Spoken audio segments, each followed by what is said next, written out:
I stared at my sister's text message, my untouched morning tea growing cold beside me. "We need to talk about Mom," it read. "Please call me when you can." 2 years earlier, I had stood frozen in my childhood home as my sister Victoria had spat those venomous words, "Get out!" and my mother had nodded in silent support. Now I sat in my executive office overlooking downtown Chicago, founder of a tech company valued at $30 million, faced with a decision that would determine whether family ties could ever truly heal after such profound betrayal. Before we jump back in, tell us where you're tuning in from, and if this story touches you, make sure you're subscribed, because tomorrow I've saved something extra special for you. The notification on my phone seemed innocuous at first, just another message in a day filled with communications from clients, team members, and investors. But the name attached to it made my heart stutter. Victoria.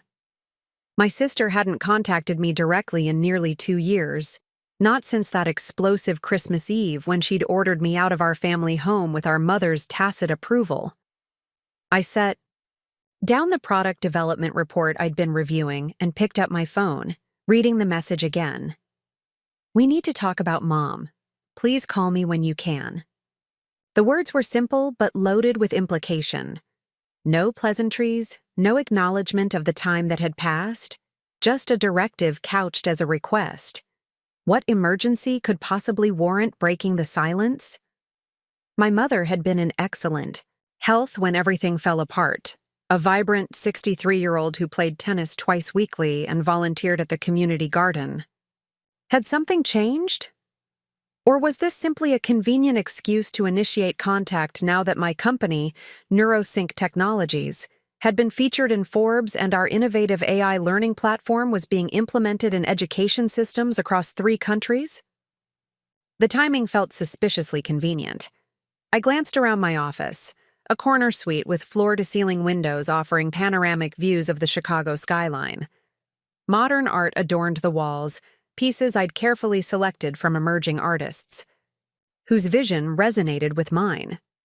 On my desk sat a crystal award from the Women in Technology Association, recognizing NeuroSync's contributions to educational equity. Beside it, a framed photo of my core team celebrating our first major contract, their faces alight with the particular joy that comes from proving the impossible possible.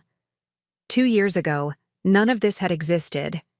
2 years ago, I'd been working out of a tiny rented office space with just 3 employees and a prototype that my family had dismissed as another one of Rebecca's impractical schemes. The memory of that Christmas Eve surfaced with unwelcome clarity. "When are you going to grow up and join the real world?" Victoria had demanded, her voice sharp with the particular brand of contempt she reserved exclusively for me. "Mom and Dad didn't put you through Stanford so you could waste your degree on some fantasy startup that'll never get off the ground." We'd been standing in the kitchen of our parents' suburban home, holiday music playing softly in the background, the smell of my mother's traditional roast filling the air. What had begun as a casual update about my fledgling company had escalated into a full-blown confrontation. "My company has secured initial funding," I'd explained, trying to keep my voice level despite the familiar sting of her dismissal. "Our educational platform addresses genuine gaps in personalized learning that traditional institutions aren't equipped to handle." "Right," Victoria had scoffed, crossing her arms over her designer sweater. "Because clearly you know better than educators with decades of experience. This is just like your revolutionary dorm room delivery service in college that collapsed after 3 months. My mother had been loading the dishwasher, her back to us, but I'd seen her shoulders stiffen at Victoria's words. "That was 8 years ago," I'd countered, and I learned valuable lessons from that experience. NeuroSync is different. We have proprietary algorithms, promising user testing results, and investors who believe in our vision. Victoria had rolled her eyes dramatically. "Investors," she'd repeated with exaggerated emphasis. "You mean Dad's golf buddy who threw you some cash to be nice?" "That's not true."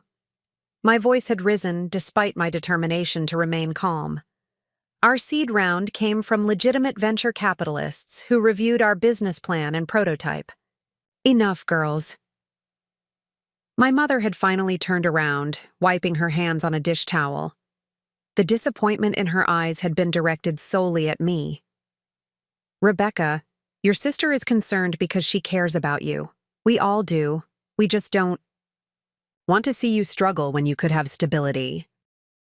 Thomas Griffin called again about that position in their development department. The salary is excellent, with benefits and clear advancement opportunities. Thomas Griffin had been my father's colleague for 20 years, and the position they kept pushing would have effectively buried my creativity under layers of corporate protocol. I appreciate the concern, I'd said carefully, but I believe in what I'm building. Why is it so difficult for you to support my choice? Because your choices affect all of us, Victoria had snapped. Do you have any idea how embarrassing it is when Dad's colleagues ask about you, and he has to explain that his Stanford-educated daughter is running some dubious tech startup instead of putting her degree to proper use? Everyone knows these ventures fail. Everyone. Not everyone, I'd insisted, feeling a familiar determination harden within me. And even if the statistics aren't in my favor, I'd rather try and fail than spend my life wondering what might have been possible. That's because you've never had to worry about real consequences, Victoria had continued, her voice rising. You've always been Dad's favorite, always gotten second chances and special treatment. Some of us had to work for everything we've achieved. The accusation had been both familiar and absurd. Victoria, with her private school education, prestigious law degree, and partnership at our father's friend's firm, had never known struggle except in her imagination. That's not true, and you know it, I'd responded. I worked throughout college, built my network without Dad's connections, and secured funding based on my company's merit. Merit? Victoria had practically spat the word. Let me know how valuable your merit is when you're bankrupt and coming to us for help. Our mother had placed a restraining hand on Victoria's arm. That's enough, she'd said, but there had been no rebuke in her tone, no defense of me or my choices. And then Victoria had uttered the words that severed my connection to my family. Home. You know what? Just get out. Nobody wants to hear about your delusional tech fantasies during Christmas. Get out and come back when you've grown up and gotten a real job like everyone else.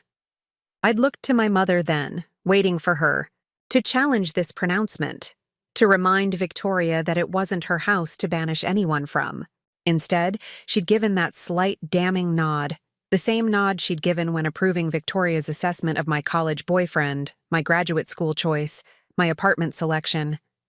A nod that said, Victoria speaks hard truths you need to hear. The room had seemed to compress around me, the holiday decorations suddenly garish rather than festive. In that moment, something fundamental had shifted inside me. The persistent need for their approval, their understanding, their validation, it hadn't disappeared, but it had receded, replaced by something stronger. The absolute certainty that I deserved better than this conditional acceptance. I see, I'd said, my voice steadier than I'd expected. I'll get my things. I'd gathered my coat and purse, retrieved my small overnight bag from the guest room, and walked out without another word. No one had tried to stop me. A knock on my office door pulled me back to the present. Maya Chen, our chief operating officer and the first person who'd believed in neurosync enough to leave her secure position at a major tech firm, stood in the doorway.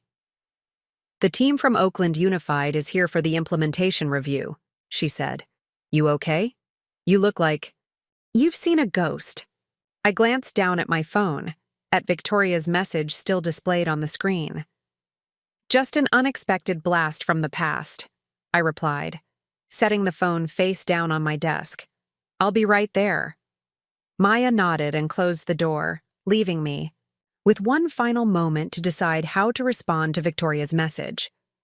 2 years ago, I'd walked away from family judgment to build something meaningful on my own terms. The journey hadn't been easy. There had been setbacks, near failures, moments of doubt that kept me awake at night questioning everything. But we had persevered, adapted, grown. NeuroSync now employed 27 people full-time. Our platform was helping thousands of students discover personalized learning paths, and we were on track to double our revenue this year, all without a single word of support from the people who should have believed in me first. I picked up my phone and typed a simple response. In meetings all day. What's going on with Mom? Then I tucked the phone into my desk drawer, straightened my shoulders, and rose to meet with the education officials who had actually recognized the value of my vision. Victoria's response, and whatever family drama it entailed, could wait. I had built this success without them. I wouldn't let their sudden reappearance distract me from continuing to build it further. Before heading into the conference room, I caught a glimpse of my reflection in the window. Confident, composed, the embodiment of the success they deemed impossible. Whatever Victoria wanted, whatever had prompted this unexpected outreach, I would engage from a position of strength rather than the desperate need for approval that had characterized our relationship for so long. The journey ahead remained uncertain, but one thing was clear. I was no longer the person they had ordered. To get out 2 years ago, that woman had transformed rejection into resolve, criticism into creation, dismissal into determination. That woman had built an empire from the ashes of family disappointment. And now they were reaching out, just as success had become undeniable. Some might call it ironic. I called it inevitable.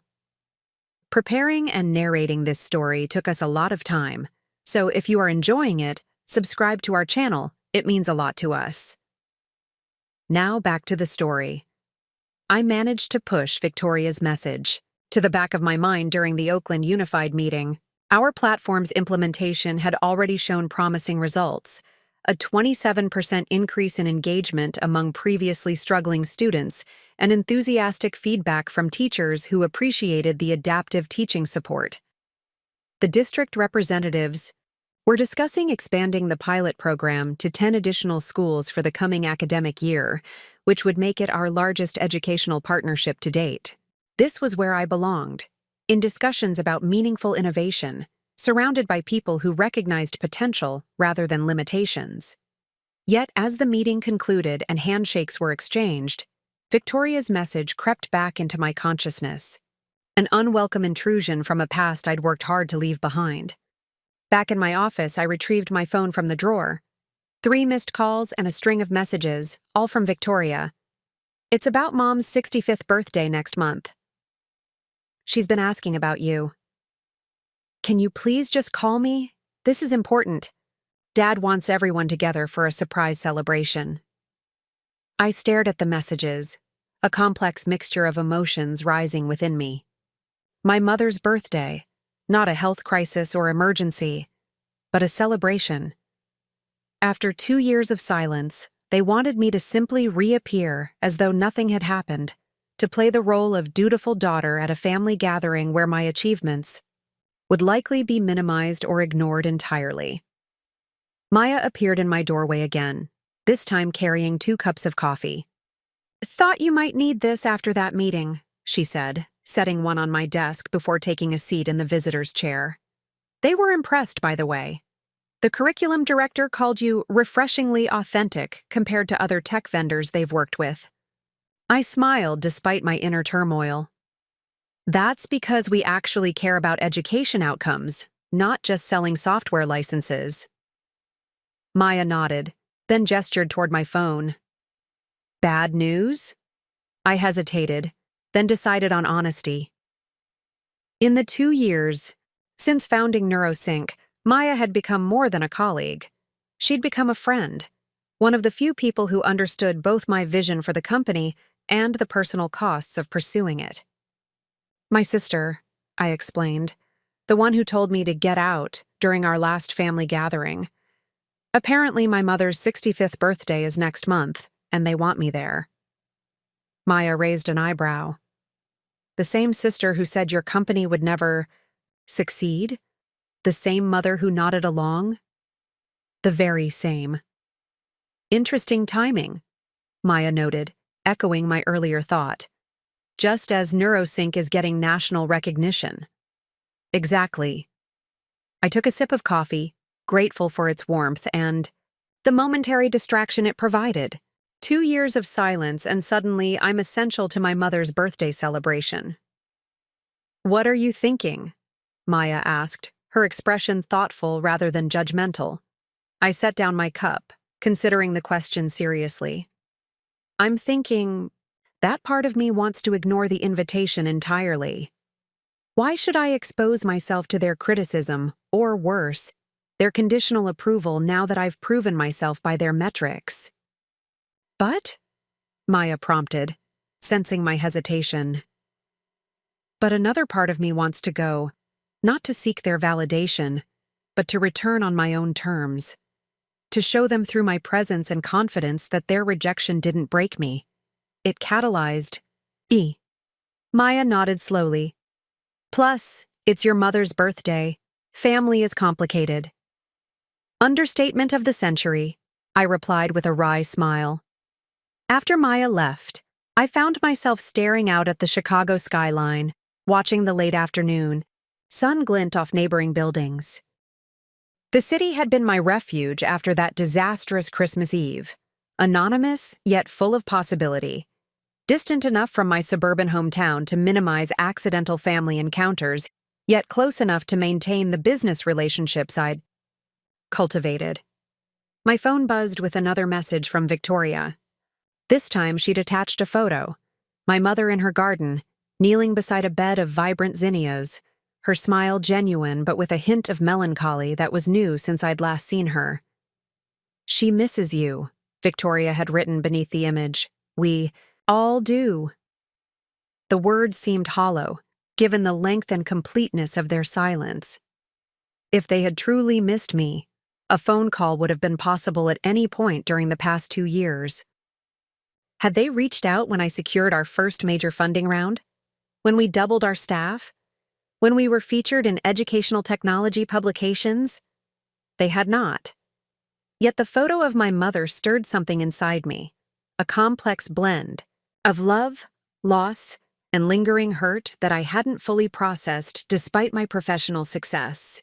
I opened my laptop and pulled up the calendar. The weekend of my mother's birthday was largely clear, with only a Monday morning meeting that could easily be rescheduled. Logistically, attending was possible. Emotionally, it remained complicated. If I did attend, I would need to establish clear boundaries. This wouldn't be about seeking their approval or forgiveness. It would be about engaging from a position of strength and self-assurance.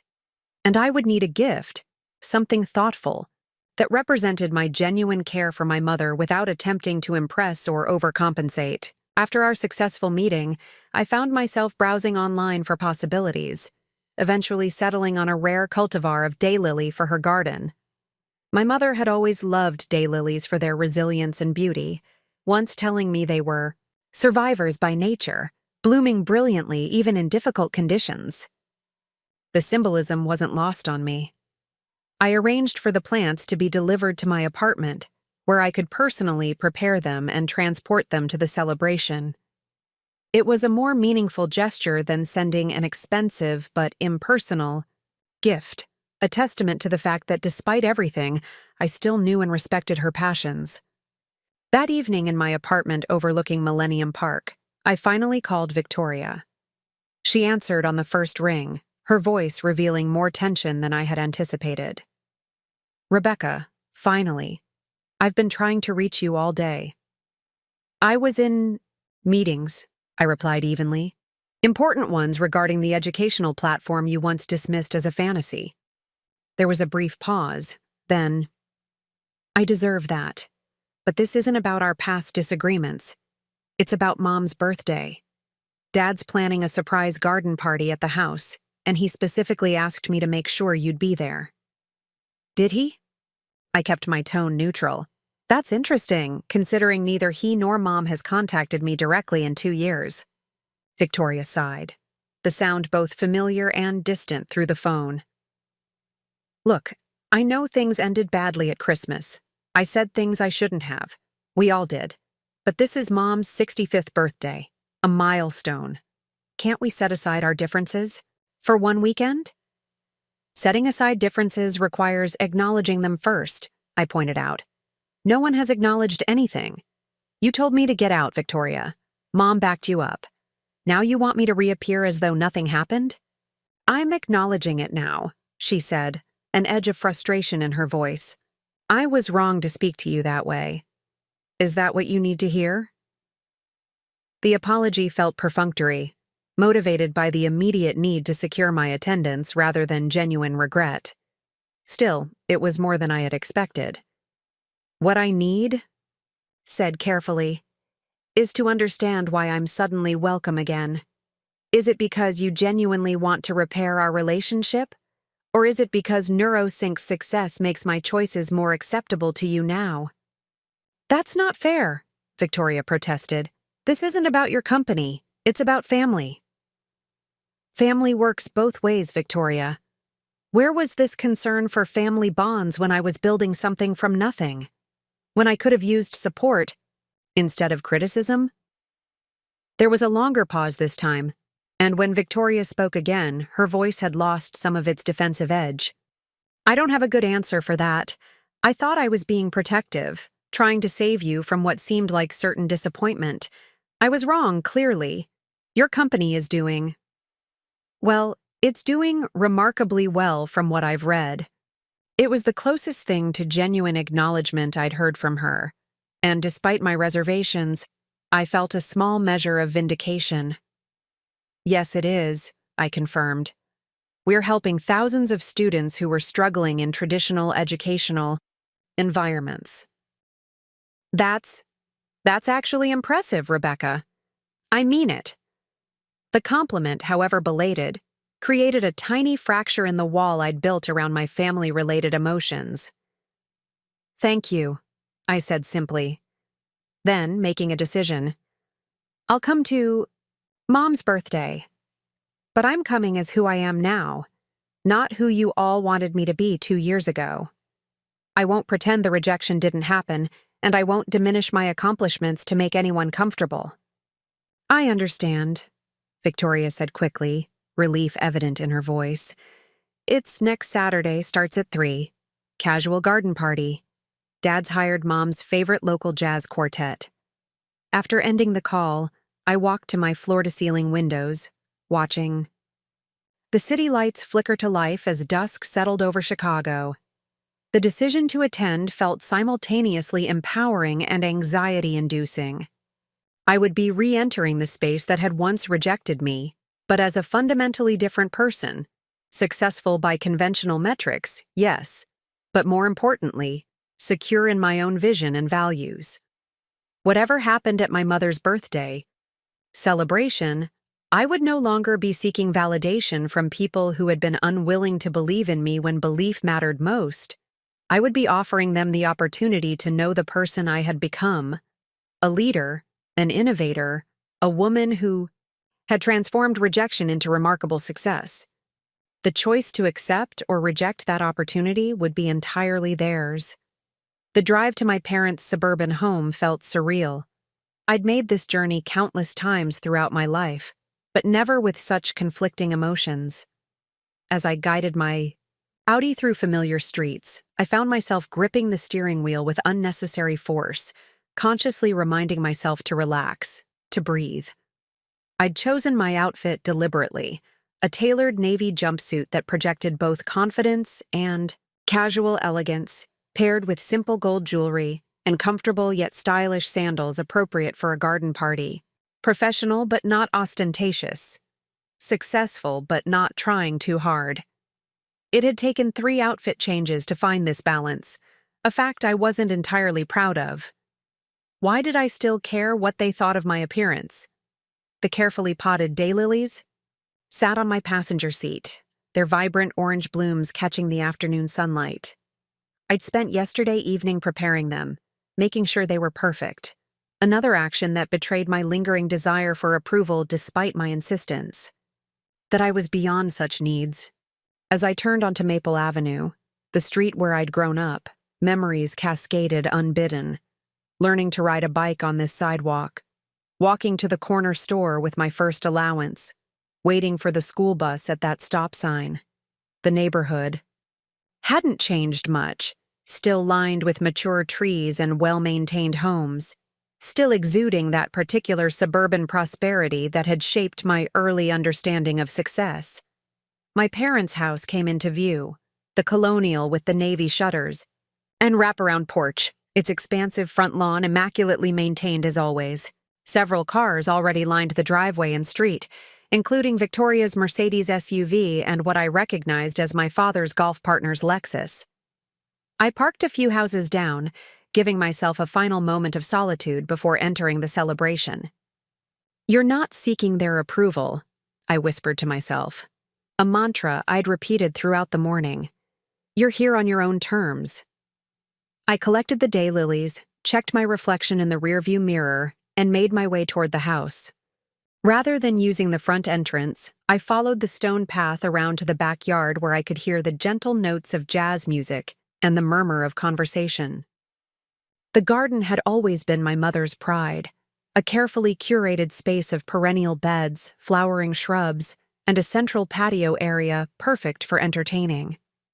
Today, it was transformed with strings of market lights, scattered high-top tables, draped in cream linens, and arrangements of fresh flowers on every surface. About 20 guests mingled throughout the space, most of them familiar faces from my parents' social circle. I paused at the edge of the gathering, momentarily unnoticed, allowing myself to observe. My father stood near the jazz quartet, engaged in animated conversation with two men I recognized from his law firm. My mother moved among the guests in a flowing blue dress, accepting birthday wishes with gracious smiles. Victoria hovered near, her with a protective air, elegant as always in a designer sundress, her husband Richard by her side. It was my mother who noticed me first. She stopped mid-conversation, her eyes widening slightly, a complex emotion passing across her face that I couldn't quite interpret. She excused herself from her guests and moved toward me with measured steps. "Rebecca," she said, her voice carrying a tremor I'd rarely heard. "You came." "Happy birthday, Mom," I replied, extending the potted daylilies. "Stella Supreme. They should thrive in that sunny corner by your rose arbor." She accepted the gift, her fingers brushing mine in the exchange. "You remembered my favorite," she said softly, examining the vibrant blooms. "They're beautiful." An awkward silence settled between us, heavy with unspoken words. 2 years of separation stretched like an invisible barrier, too substantial to be dismantled with pleasantries about plants. "You look well," she offered finally. "Very professional." "Success suits me," I replied, the words emerging more pointed than I'd intended. My mother's expression flickered slightly. "Rebecca, Mom!" Victoria's voice cut through our tentative exchange as she approached swiftly. "Everyone's asking where you've disappeared to." She stopped short. Upon seeing me, her practiced social smile faltering momentarily. "Rebecca, you made it."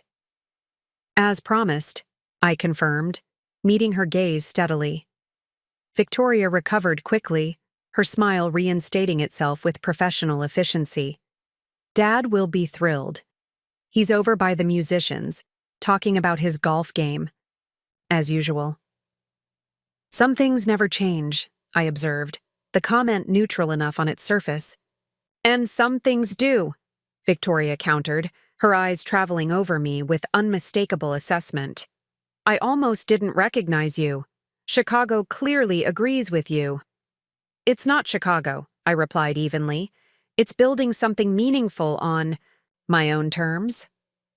Victoria's smile tightened almost imperceptibly, but before she could respond, my mother interjected with forced brightness.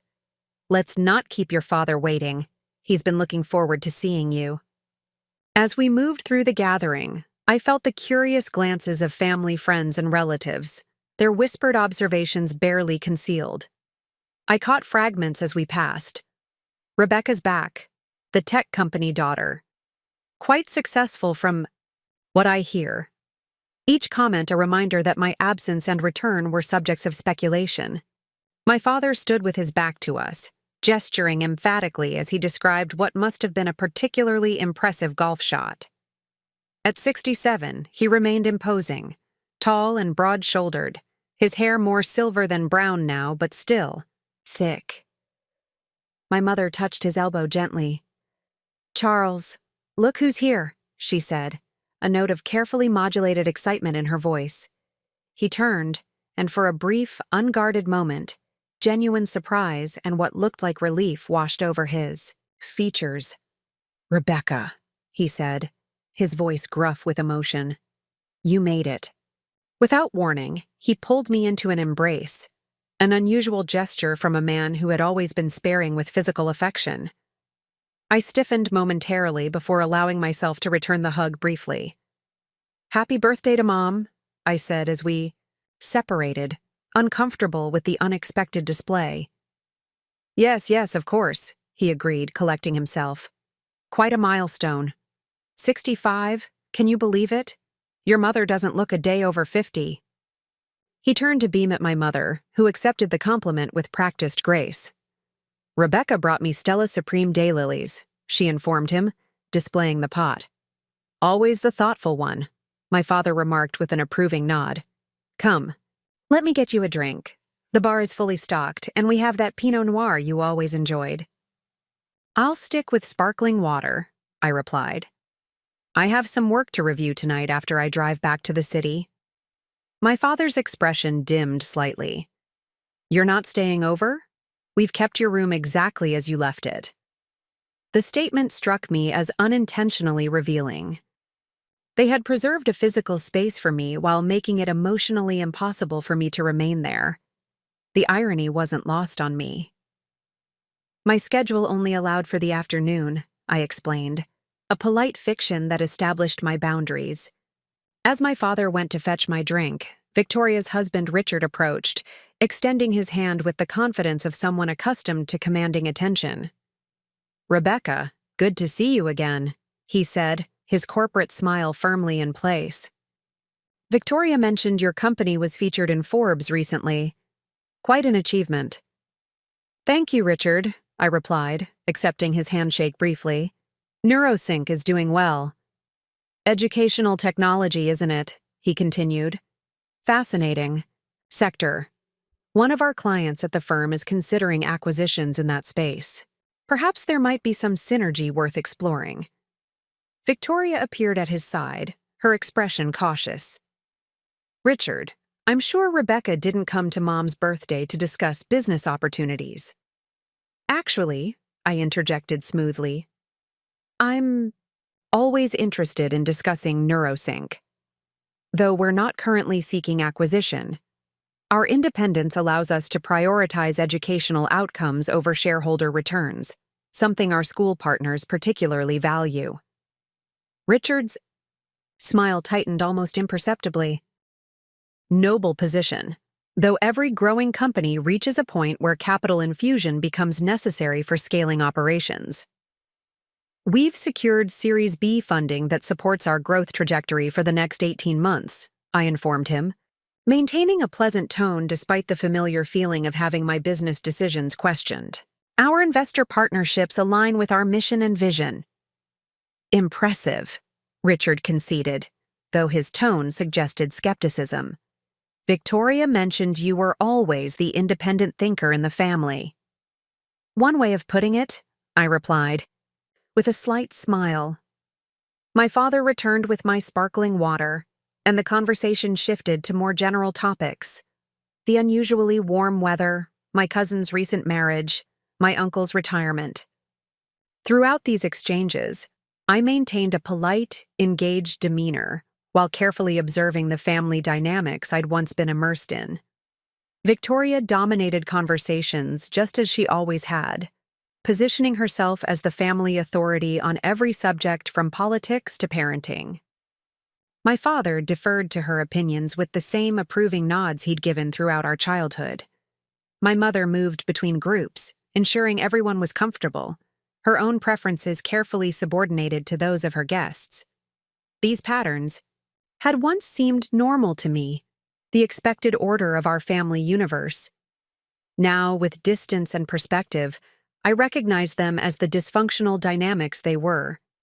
Victoria's need to control, my father's preference for harmony over honesty, my mother's self-effacement, and my former place within this system as the outlier whose ambitions needed tempering, whose dreams required practical correction. As the afternoon progressed, I found myself engaged in an unexpected conversation with my mother's sister, Aunt Diane, who had cornered me near the rose garden. "You know," she said conspiratorially, lowering her voice, "your mother has that Forbes article framed in her study. Won't admit it to anyone, of course, but I spotted it last month when I was helping her organize some paperwork." The revelation caught me off guard. "She framed my Forbes feature?" Aunt Diane nodded, her expression knowing. "Hidden behind her desk, mind you, not displayed prominently. But it's there, along with that piece from the Chicago Tribune. About your educational partnerships." I didn't quite know how to process this information, my mother privately preserving evidence of my success while publicly maintaining her distance. It suggested a complexity to her feelings that contradicted the simplified narrative I'd constructed about my family's uniform dismissal of my choices. "Why are you telling me this?" I asked finally. Aunt Diane shrugged slightly. "Because families are complicated, dear. Pride and disapproval can exist simultaneously. Your mother has never understood your choices, but that doesn't mean she isn't impressed by your achievements." This nuanced perspective unsettled the righteous certainty I'd built around my family's rejection. If my mother had been silently tracking my success, perhaps her withdrawal wasn't purely dismissal, but something more complicated. Fear, perhaps, or regret, masked as disapproval. As I pondered this possibility, Victoria approached again. This time without Richard. "Mom's about to cut the cake," she informed me. "She specifically asked that you be there for the photos." And so I found myself standing beside my mother as she blew out 65 candles, the photographer, a friend of Victoria's, directing our positioning with professional efficiency. "Closer together," he instructed. "Rebecca, put your arm around your mother." Perfect. The familiar warmth of my mother's shoulder beneath my arm, the scent of her signature perfume. These sensory details triggered an unexpected wave of emotion I worked to suppress. This manufactured moment of familial unity, created primarily for documentation, felt both artificial and strangely poignant. As guests dispersed toward the cake table, my mother caught my hand briefly. "Thank you for coming," she said softly. "It means more than you know." In her eyes, I saw a flicker of the complicated emotion Aunt Diane had described. Pride tangled with uncertainty, love constricted by disapproval. For the first time since entering the garden, I recognized that this reunion was as complex for her as it was for me. "Happy birthday, Mom," I replied simply, neither accepting nor rejecting the implicit olive branch she extended. The understanding that crystallized as I prepared to depart was this. I had entered my parents' garden expecting to find the same rejection that had driven me away. Instead, I discovered something more nuanced. A family struggling to reconcile their traditional expectations with the undeniable success I had achieved by defying them. I had changed fundamentally in our time apart. Perhaps in smaller ways they had too. I had planned to leave immediately after the cake cutting, making a graceful exit before the celebration wound down. A clean entrance and departure, showing respect for my mother's milestone while maintaining the emotional boundaries I needed. But as I made my way toward the garden gate, Victoria intercepted me, a determined expression on her face that I recognized from countless childhood confrontations. "Leaving already?" she asked, her tone a practiced blend of disappointment and challenge. "Dad opened the '82 Bordeaux he's been saving. He specifically mentioned wanting to share it with you. I checked my watch deliberately. I have an early morning tomorrow. Please thank Dad for the thought. Victoria sighed, crossing her arms. One glass, Rebecca. After 2 years, can't you spare 20 more minutes? The request seemed reasonable. On its surface, a small concession to family harmony. Yet I recognized the familiar pattern of incremental boundary pushing that had characterized our relationship for years. Give 20 minutes now, face subtle criticism about my departure timing later, eventually find myself drawn back into the same dynamics that had driven me away. Still, the revelation about my mother's private collection of my press features had unsettled my narrative. Perhaps there was value in extending this reconnection, if only to better understand what I was choosing to engage with or leave behind. One glass, I conceded. Then I really do need to head back to the city.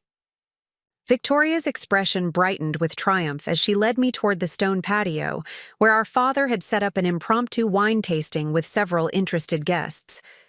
He looked up as we approached, genuine pleasure animating his features. Rebecca. Perfect timing. I was just telling Howard about this exceptional vintage.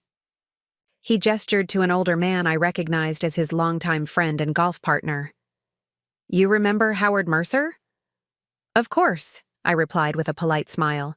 Nice to see you again, Mr. Mercer. It's doctor now, actually, Victoria interjected, with the particular inflection she reserved for status corrections. Howard received his honorary doctorate from Northwestern last year for his contributions to cardiac research funding. Congratulations, I offered sincerely. That's a significant achievement. Howard waved away the compliment with practiced modesty. Not nearly as impressive as what you've been accomplishing, young lady. Charles has been filling me in on your technology venture. Educational software, is it? Educational technology. Platform, I clarified, accepting the glass of wine my father extended. We create adaptive learning environments that respond to individual student needs in real time. Fascinating, Howard replied, though his tone suggested polite interest rather than genuine engagement. Victoria tells me you've secured quite substantial funding recently. I felt Victoria stiffen slightly beside me. We completed our Series B round in March, I confirmed. 30 million, led by Edison Partners with participation from our existing investors. There was a momentary silence as this figure registered with the small group. My father nearly spilled his wine, quickly covering his surprise with a cough. 30 million, Howard repeated, his interest noticeably sharpened. That's impressive capital for an education startup.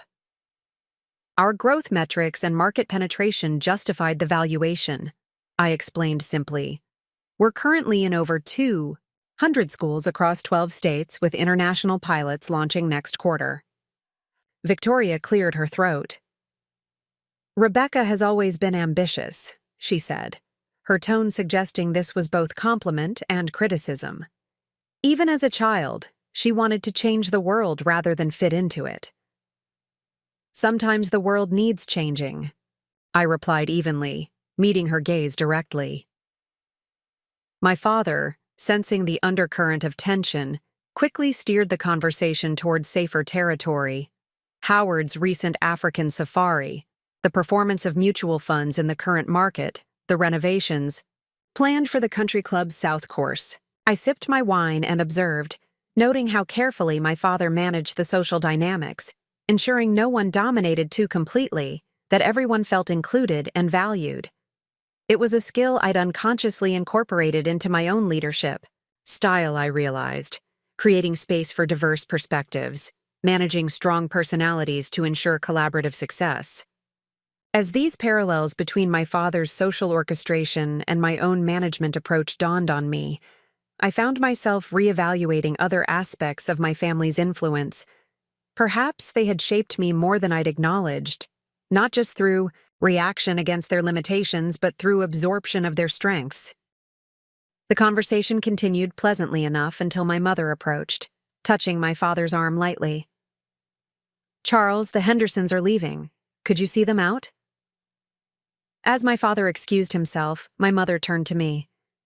Rebecca, I've barely had a chance to catch up with you. Would you mind helping me bring out the coffee service? Victoria, perhaps you could check on Richard. I think he's gotten trapped in conversation with Uncle William about tax law again. The request was transparent, my mother creating an opportunity for private conversation, but I appreciated her directness. Victoria hesitated, clearly reluctant to leave us alone, but eventually nodded and moved toward the far side of the garden where Richard stood looking decidedly trapped. I followed my mother into the kitchen, a space that had once been as familiar to me as my own reflection, but now felt like visiting a place known only through photographs. The major elements remained unchanged: the cherry cabinets, the granite, countertops, the copper pots hanging above the center island. But small details had shifted. New coffee maker, different arrangement of canisters, a collection of cooking oils that hadn't been there before. My mother moved efficiently, setting out cups on a silver tray, her actions betraying a nervousness I rarely associated with her. Victoria mentioned you've been traveling internationally for your business. Yes, I confirmed, leaning against the counter at a comfortable distance. Primarily Europe and Singapore so far, with Australia scheduled for September. She nodded, measuring coffee with careful precision. Your father and I went to Singapore last year. Beautiful architecture. The integration of greenery into urban structures there is remarkable, I agreed. It influenced some of our office design decisions when we expanded last quarter. My mother's hands stilled briefly. You have your own offices now? Not the, what did you call it? Co-working space? We have the entire 11th floor at River Point Tower, I explained. 27 employees now, with positions open for 5 more by year-end. 27 people, she echoed softly. They all report to you? Through appropriate management structures, I clarified. We believe in distributed leadership. She resumed her coffee preparation, a slight frown of concentration creasing. Her brow. It's challenging, isn't it? Managing people, understanding their different needs and motivations. It can be, I acknowledged, surprised by this line of questioning. But it's rewarding when done well. Creating an environment where diverse talents can thrive together toward a common purpose, there's nothing quite like it. My mother nodded, thoughtfully. I always thought you'd be good at that part. Even as a child, you understood people. What motivated them, what they needed. More than Victoria, though she'd never admit it. The observation struck me as unexpectedly perceptive. I had indeed always been the emotional translator in family conflicts, the one who could articulate the unspoken needs beneath surface arguments. That this skill had translated directly into my leadership abilities wasn't something I'd consciously registered. Why didn't you ever say that before? I asked quietly. My mother's hand stilled again, this time resting on the edge of the counter, as she faced me directly. Because I was afraid, she admitted, her voice barely above a whisper. Afraid that encouraging what made you different would lead you away from what I understood to be safe and secure. The frankness of her answer caught me off guard. My mother had never been one for emotional vulnerability, preferring practical solutions to introspective conversations. And now? I prompted when she didn't continue. Now I see that what makes you different is precisely what makes you successful. She gestured vaguely toward the garden where the celebration continued. Victoria followed every prescribed step, the right schools, the right career, the right husband. And she's accomplished, certainly. But you... She paused, seeming to search for the right words. You created something that didn't exist before, something meaningful. I stood very still, absorbing this unexpected acknowledgement. For years, I had craved exactly this recognition, my mother's understanding that my different path held its own validity, its own value. Now that it was finally offered, I found myself uncertain how to respond. "Why are you telling me this now?" I finally asked, the question emerging more defensively than I'd intended. My mother sighed, turning back to the coffee service. "Because seeing you today, confident, accomplished, clearly thriving, made me realize how wrong we were to try to force you into a conventional mold. You were never meant for convention, Rebecca. Yet you supported Victoria when she told me to get out," I reminded her, unable to leave this central betrayal unaddressed. Her shoulders tensed visibly. "That night I handled it badly. Victoria was upset. Your father was trying to keep the peace, and She shook her head slightly. "I took the path of least resistance. It was wrong, and I've regretted it every day since." The admission hung in the air between us, neither fully sufficient as an apology nor easily dismissed as manipulation. I sensed genuine regret in her words, yet also recognized that acknowledgement alone couldn't erase 2 years of silence. "Why didn't you call?"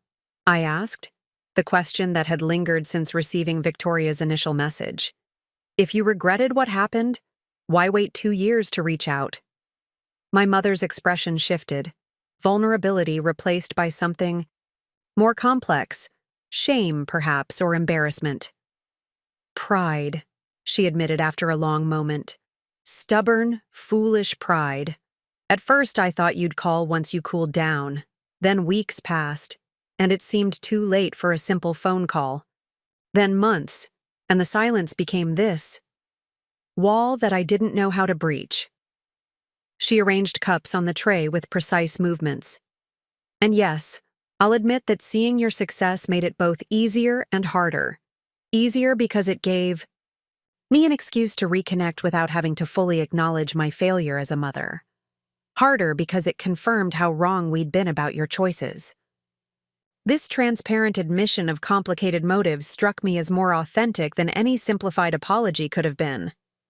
My mother wasn't claiming pure intentions or unblemished love. She was acknowledging the messy, contradictory reality of human relationships, especially within families. "I'm not looking for you to forgive me right away," she continued when I remained silent.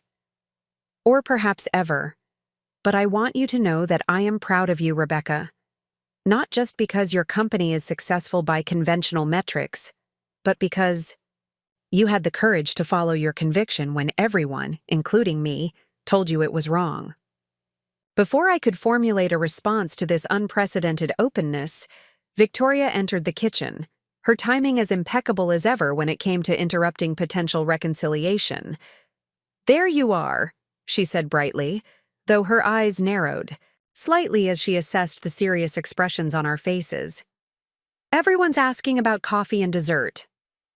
My mother straightened, professional hostess mask sliding back into place. "Just finishing up here. Rebecca was helping me with the tray." Victoria's gaze moved between us suspiciously. Was she indeed? How uncharacteristically domestic of her. The barb was subtle but unmistakable, a reminder of the many ways I had failed to meet Victoria's standards of proper feminine accomplishment throughout our lives. In the past, such comments would have stung, prompting either defensive withdrawal or sharp counterattack.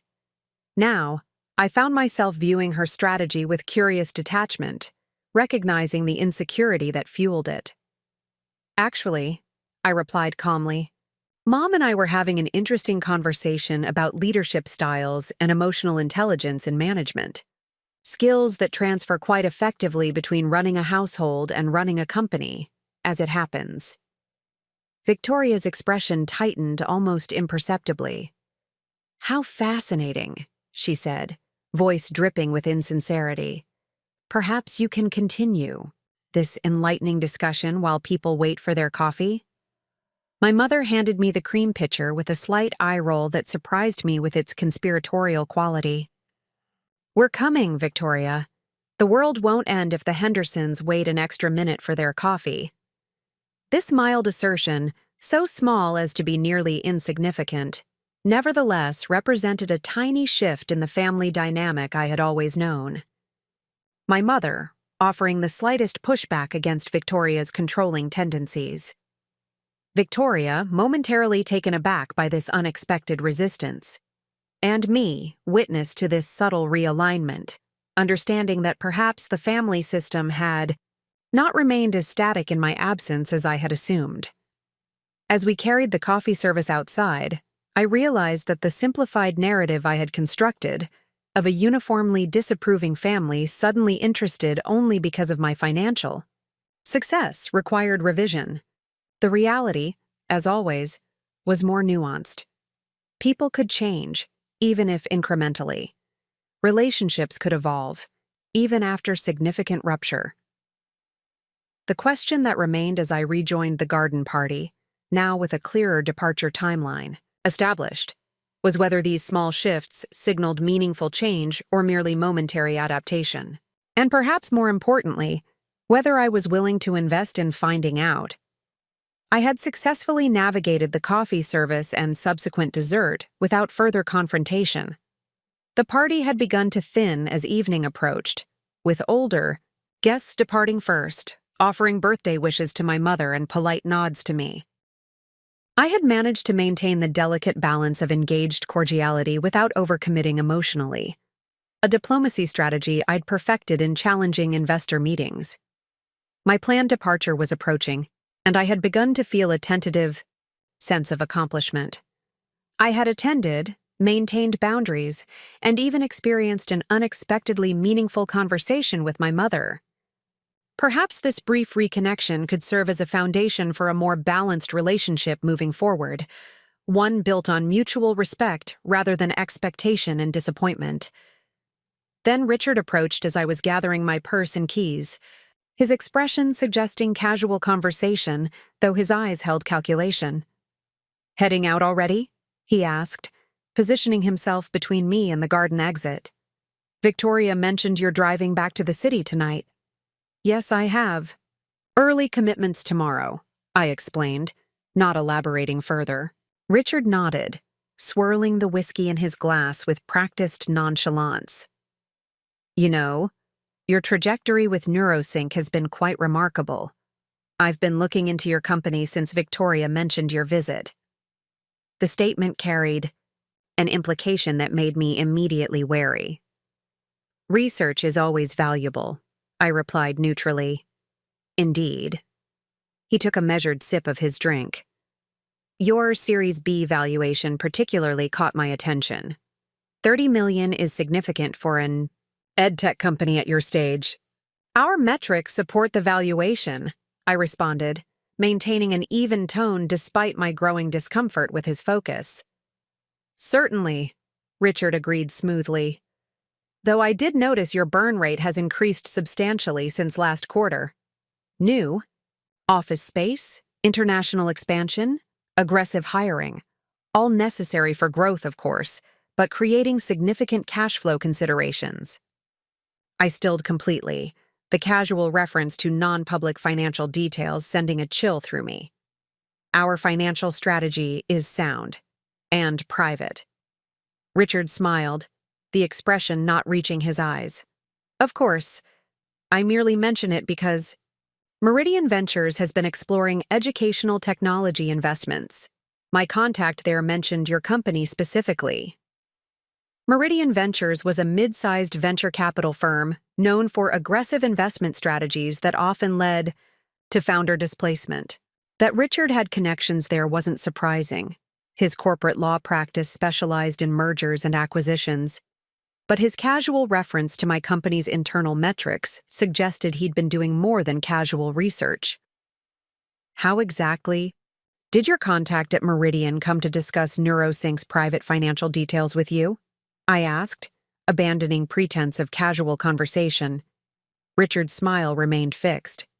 "Professional networks overlap, Rebecca. Information flows naturally. In these circles." "Not legally protected information," I countered, my voice cooling several degrees. He shrugged slightly. "Nothing improper.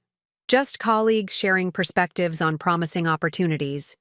In fact, I believe I could facilitate an introduction that might be mutually beneficial." Meridian is looking for exactly the kind of innovation NeuroSync represents, and you might appreciate their resources given your current capital requirements. The implication was clear. He had accessed sensitive information about my company and was now attempting to position himself as a strategic connector, likely with personal benefit embedded in the arrangement. It was precisely the kind of entitled presumption that had characterized my family's approach to my career from the beginning, assuming they knew better, that their connections and conventional wisdom trumped my vision and expertise. Our capital strategy is secure, I stated firmly. And if anyone at Meridian has accessed our confidential financial information through inappropriate channels, our legal team will be very interested to learn about it. Richard's expression hardened momentarily before he recovered his smooth veneer. No need for legal posturing, Rebecca. I'm offering to help, given your family connection. Startup capital markets can be unforgiving, especially for first-time founders. I'd hate to see you struggle unnecessarily when my network could provide support. The condescension in his tone, the assumption that I needed his rescue despite all evidence to the contrary, ignited something molten within me. Before I could respond, however, Victoria appeared at his side, her social radar evidently alerting her to potential conflict. "Everything all right?" she asked, glancing between us with practiced concern. "Perfectly fine," Richard assured her. "I was just offering Rebecca some professional connections that might benefit her company." Victoria brightened immediately. How thoughtful. Richard knows everyone worth knowing in the investment world. His firm handles transactions for half the venture capital firms in the Midwest. Yes, he was just explaining how those connections have given him access to NeuroSync's confidential financial information, I replied evenly, watching her expression shift from enthusiastic to cautious. I'm sure Richard wasn't suggesting anything. Inappropriate, Victoria said quickly. He's merely being collegial. Is that what you call it? I asked, maintaining direct eye contact with her. Because from my perspective, it sounds remarkably like he's leveraging non-public information about my company to position himself as a necessary intermediary. Richard scoffed lightly. You're overreacting. This is how business works at certain levels. Relationship-based introductions, strategic alignment of interests. I thought you'd appreciate the perspective of someone with more extensive experience. And there it was again, the fundamental assumption that had driven me from my family 2 years ago. The unshakable belief that my success was provisional, my knowledge incomplete, my capabilities in need of their superior guidance despite all evidence to the contrary. What I'd appreciate, I said carefully, measuring each word, is basic respect for my professional boundaries and accomplishments. I built NeuroSync from concept to $30 million valuation without leveraging family connections or compromising our mission. I secured investment from the top education-focused venture firms in the country based on our metrics and vision. I don't need your connections, Richard, and I certainly don't need your condescending offers of rescue. Victoria's face flushed with anger. There's no need to be hostile. Richard was trying to help. No, I corrected her. Richard was trying to insert himself into my business for his own benefit, and you're enabling him just as you've always enabled anyone who undermines my autonomy. That's completely unfair, Victoria protested, her voice rising slightly. We're family. We're supposed to support each other. Support looks like respecting boundaries, I countered, like acknowledging expertise, like celebrating success, without immediately trying to take control of it. Has it occurred to either of you that I might actually know what I'm doing? That I might have succeeded precisely because I followed my own judgment rather than yours? Richard's expression had hardened into undisguised disapproval. This emotional reaction is exactly why family and business rarely mix successfully. I was offering professional courtesy, not attempting a hostile takeover. Accessing my company's private financial information without permission isn't professional courtesy, Richard. In some contexts, It could be considered corporate espionage. I maintained a level tone despite my growing anger. And Victoria, your immediate defense of his behavior rather than consideration of my perspective is exactly the dynamic that drove me away 2 years ago. Victoria crossed her arms defensively. You're being dramatic. We're trying to be supportive of our project. The least you could do is show some appreciation for the effort. My project? I repeated incredulously. NeuroSync employs 27 people. We're helping thousands of students succeed who were falling through the cracks in traditional educational models.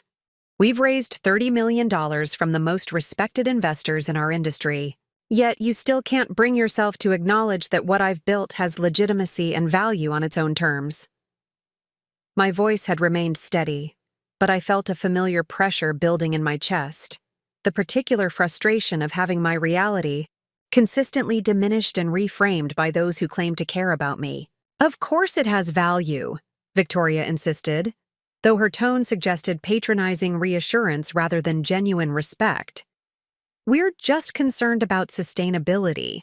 Startups are notoriously volatile, and Richard has seen countless promising companies falter at precisely your current stage.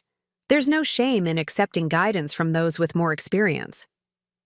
The condescension in her voice, the absolute certainty that her conventional wisdom trumped my specialized knowledge, was so familiar it was almost comforting in its predictability. Some patterns never changed, regardless of external circumstances. This conversation is pointless, I concluded, gathering my belongings with deliberate calm. Thank you for illustrating so clearly why distance has been beneficial for all of us. Please give Mom my thanks for including me today. As I turned to leave, Victoria caught my arm, her grip surprisingly firm. Running away again? That's always been your solution, hasn't it? When things get difficult, when people challenge you, you simply leave rather than work through the conflict like an adult. The accusation was so wildly inverted from reality that I actually laughed, a short, disbelieving sound that seemed to startle her into releasing my arm. Is that really how you remember what happened? I asked, genuine curiosity momentarily overriding my anger. Because my recollection is quite different. I remember being told to get out of my family home because my ambitions made everyone uncomfortable. I remember Mom nodding in agreement as you dismissed years of education and work as a fantasy. I remember building something significant without a single word of support or encouragement from my family, only to have you suddenly reappear when success became undeniable. Victoria's expression flickered with something that might have been momentary doubt before hardening again. You're twisting what happened to cast yourself as the victim. We were concerned about your well-being, about watching you pour your savings into a high-risk venture when you could have had security. My well-being, I repeated slowly. Was it concern for my well-being that prompted Richard to investigate my company's financials without permission? Was it concern that led you to describe my company as a project, even after learning of our valuation and impact? Or is it possible, Victoria, that what you label concern is actually discomfort with choices that challenge your narrow definition of success? By now, our exchange had drawn attention from nearby guests, including my parents, who approached with expressions of growing alarm.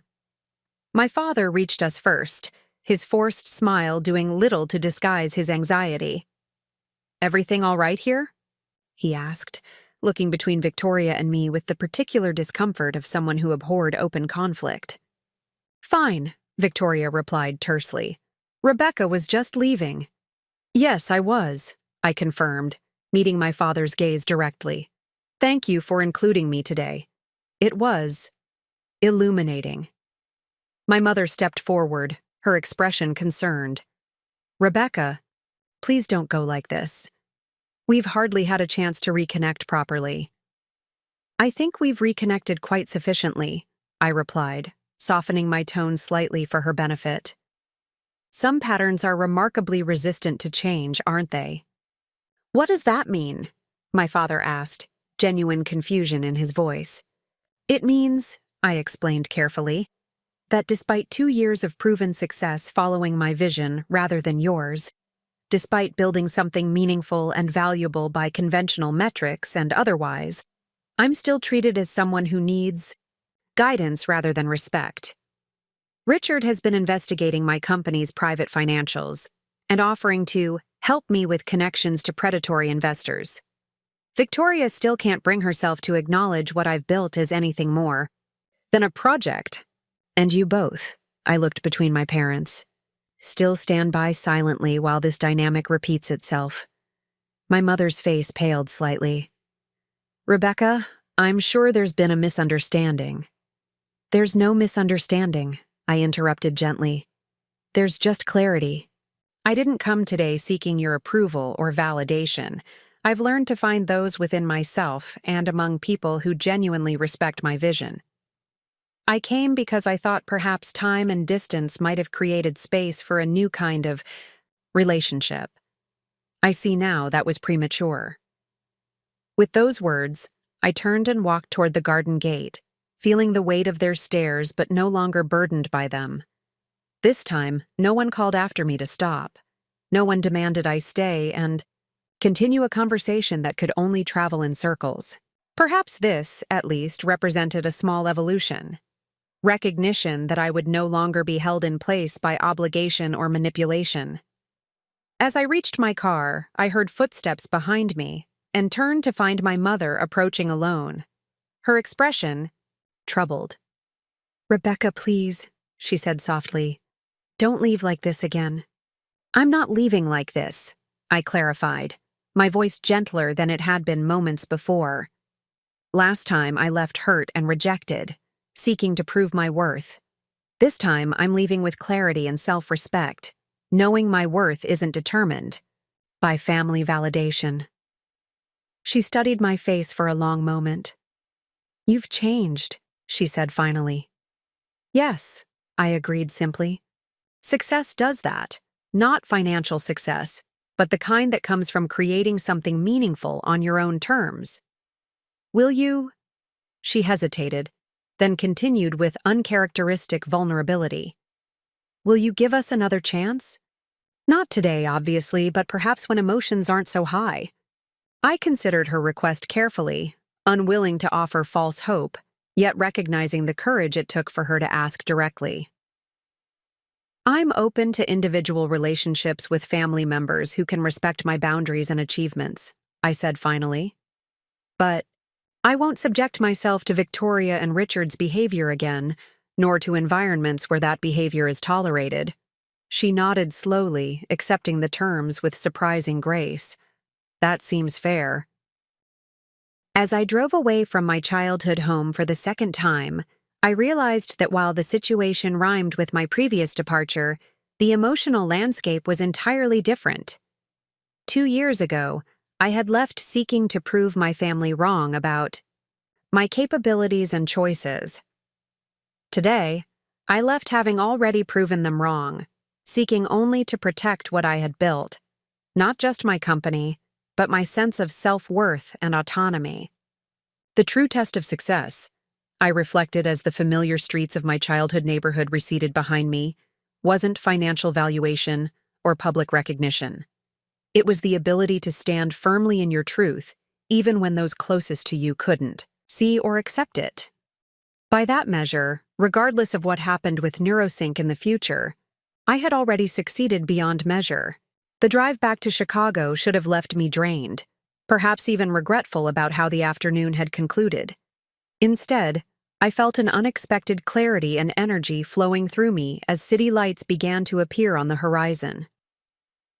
The confrontation with Victoria and Richard, while unpleasant, had confirmed what I'd suspected since receiving that first text message. My family's interest in reconnection was conditional, their respect for my accomplishments superficial, their understanding of my journey minimal. Rather than crushing me, this confirmation felt oddly liberating. I no longer needed to wonder if I was being overly sensitive or holding unnecessary grudges. I had given reconnection a fair chance and witnessed firsthand that the fundamental dynamics remained unchanged despite the external trappings of success I'd accumulated. As I pulled into the underground parking garage of my building, my phone chimed with an incoming message.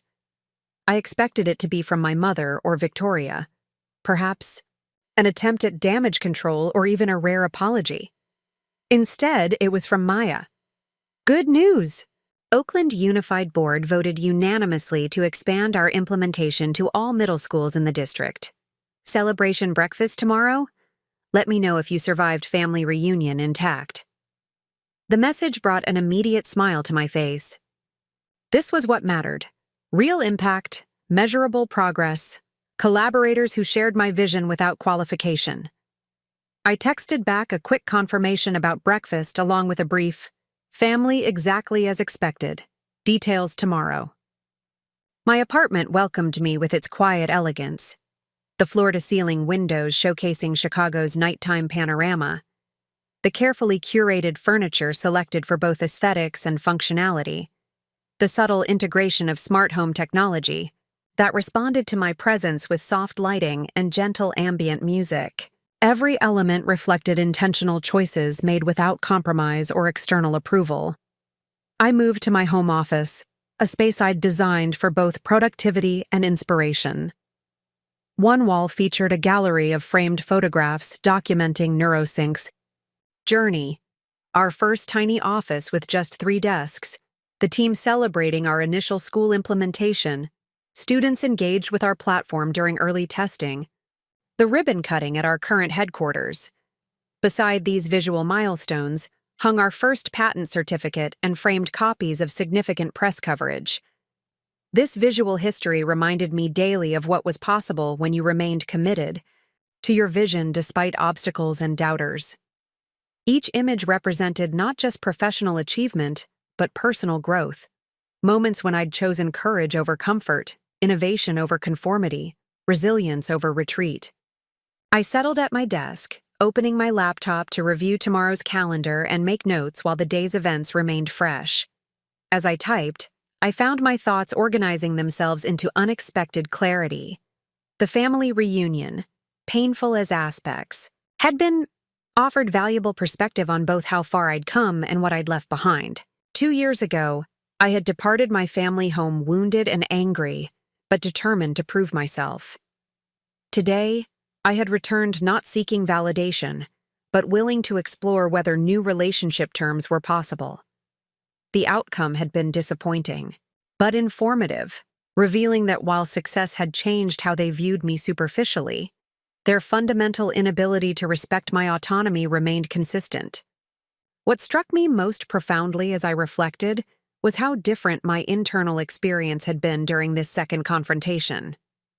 Where once Victoria's dismissal and my mother's passivity had cut deeply, today they had merely confirmed what I already knew, that my worth wasn't dependent on their recognition, that my path was valid regardless of their understanding, that my success was genuine by measures far more meaningful than their narrow definitions. This wasn't just professional resilience, it was personal transformation. Somewhere in the journey from rejected family member to successful founder, I had developed something more valuable than external validation: unshakable self-trust. I opened a new document and began typing, the words flowing with surprising ease. Core Leadership Principles, NeuroSync Foundation. 1. Trust your vision especially when others cannot see it. 2. Innovation requires courage to challenge established systems. 3. Impact matters more than recognition. 4. Resilience isn't about avoiding failure, but responding to it constructively. 5. Authentic leadership comes from personal conviction, not external validation. These principles had emerged naturally from my journey, forged through both painful rejection and hard-won success. They represented not just how I had built NeuroSync, but how I had rebuilt myself, stronger, clearer, more authentically aligned with my values.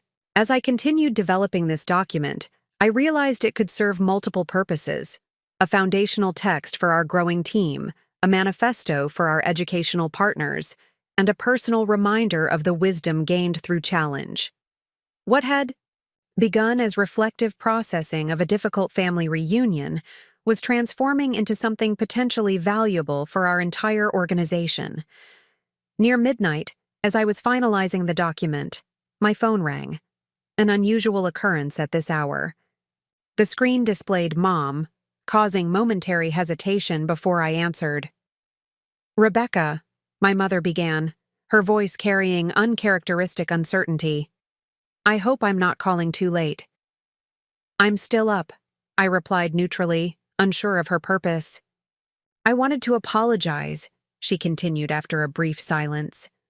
"For today, for 2 years ago, for many things." I remained silent, allowing her the space to continue without prompting or resistance. "What you said before leaving, about patterns being resistant to change, it's been echoing in my mind all evening. You were right." Her voice gained strength as she continued. "I watched how Victoria and Richard spoke to you, how they undermined your accomplishments while claiming to support you, and I recognize the same pattern I've enabled for years." This level of self-awareness was unexpected from my mother, who had always prioritized harmony over honest confrontation. "I appreciate you acknowledging that," I said carefully. "Your father and I had a long conversation after everyone left," she continued. "About you, about what you've built, about how we failed to support you." He looked up NeuroSync online, read everything he could find. "We're both quite stunned by what you've accomplished, Rebecca.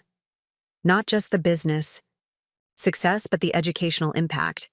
Her words carried what sounded like genuine admiration, yet I maintained emotional distance, wary of being drawn back into patterns of seeking parental approval. "NeuroSync's mission has always been about educational impact," I confirmed. "The financial success is secondary to helping students learn effectively." "I see that now," she said softly. "I didn't before, couldn't see past conventional measures of success and security. That was my failure, not yours." The acknowledgement hung between us, unexpectedly substantial. My mother had never been one to admit failure or misjudgment, so, directly, "What are you hoping for from this conversation?" I asked finally, wanting clarity rather than implied expectations. She sighed, the sound carrying complex emotions. "Honestly, I'm not sure. Not forgiveness necessarily. That would be presumptuous given everything that's happened. Perhaps understanding, and a chance to understand you better, on your terms rather than mine." The request was modest yet meaningful, noticeably lacking the emotional manipulation or guilt-inducing subtext that had characterized so many previous interactions. "I think that might be possible," I conceded after careful consideration. "Not immediately, and certainly not including Victoria and Richard until significant changes occur in how they engage with me.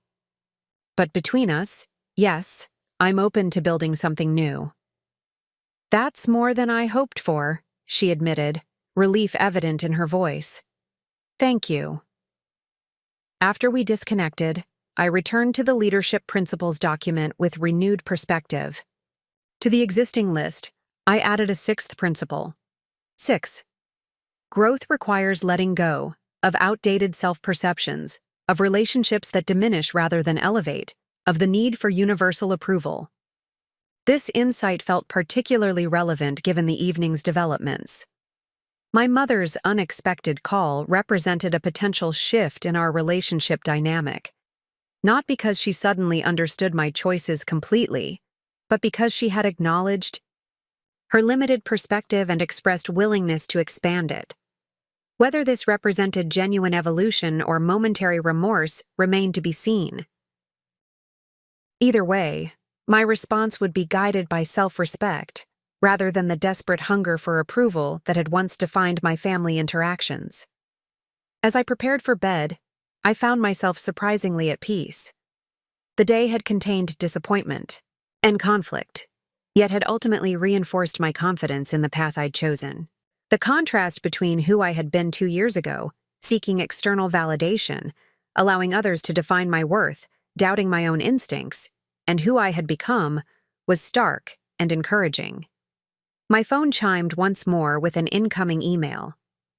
The timestamp showed 1:17 a.m., and the sender was my father, the first direct communication I'd received from him since our estrangement. The subject line read simply, "Proud of you."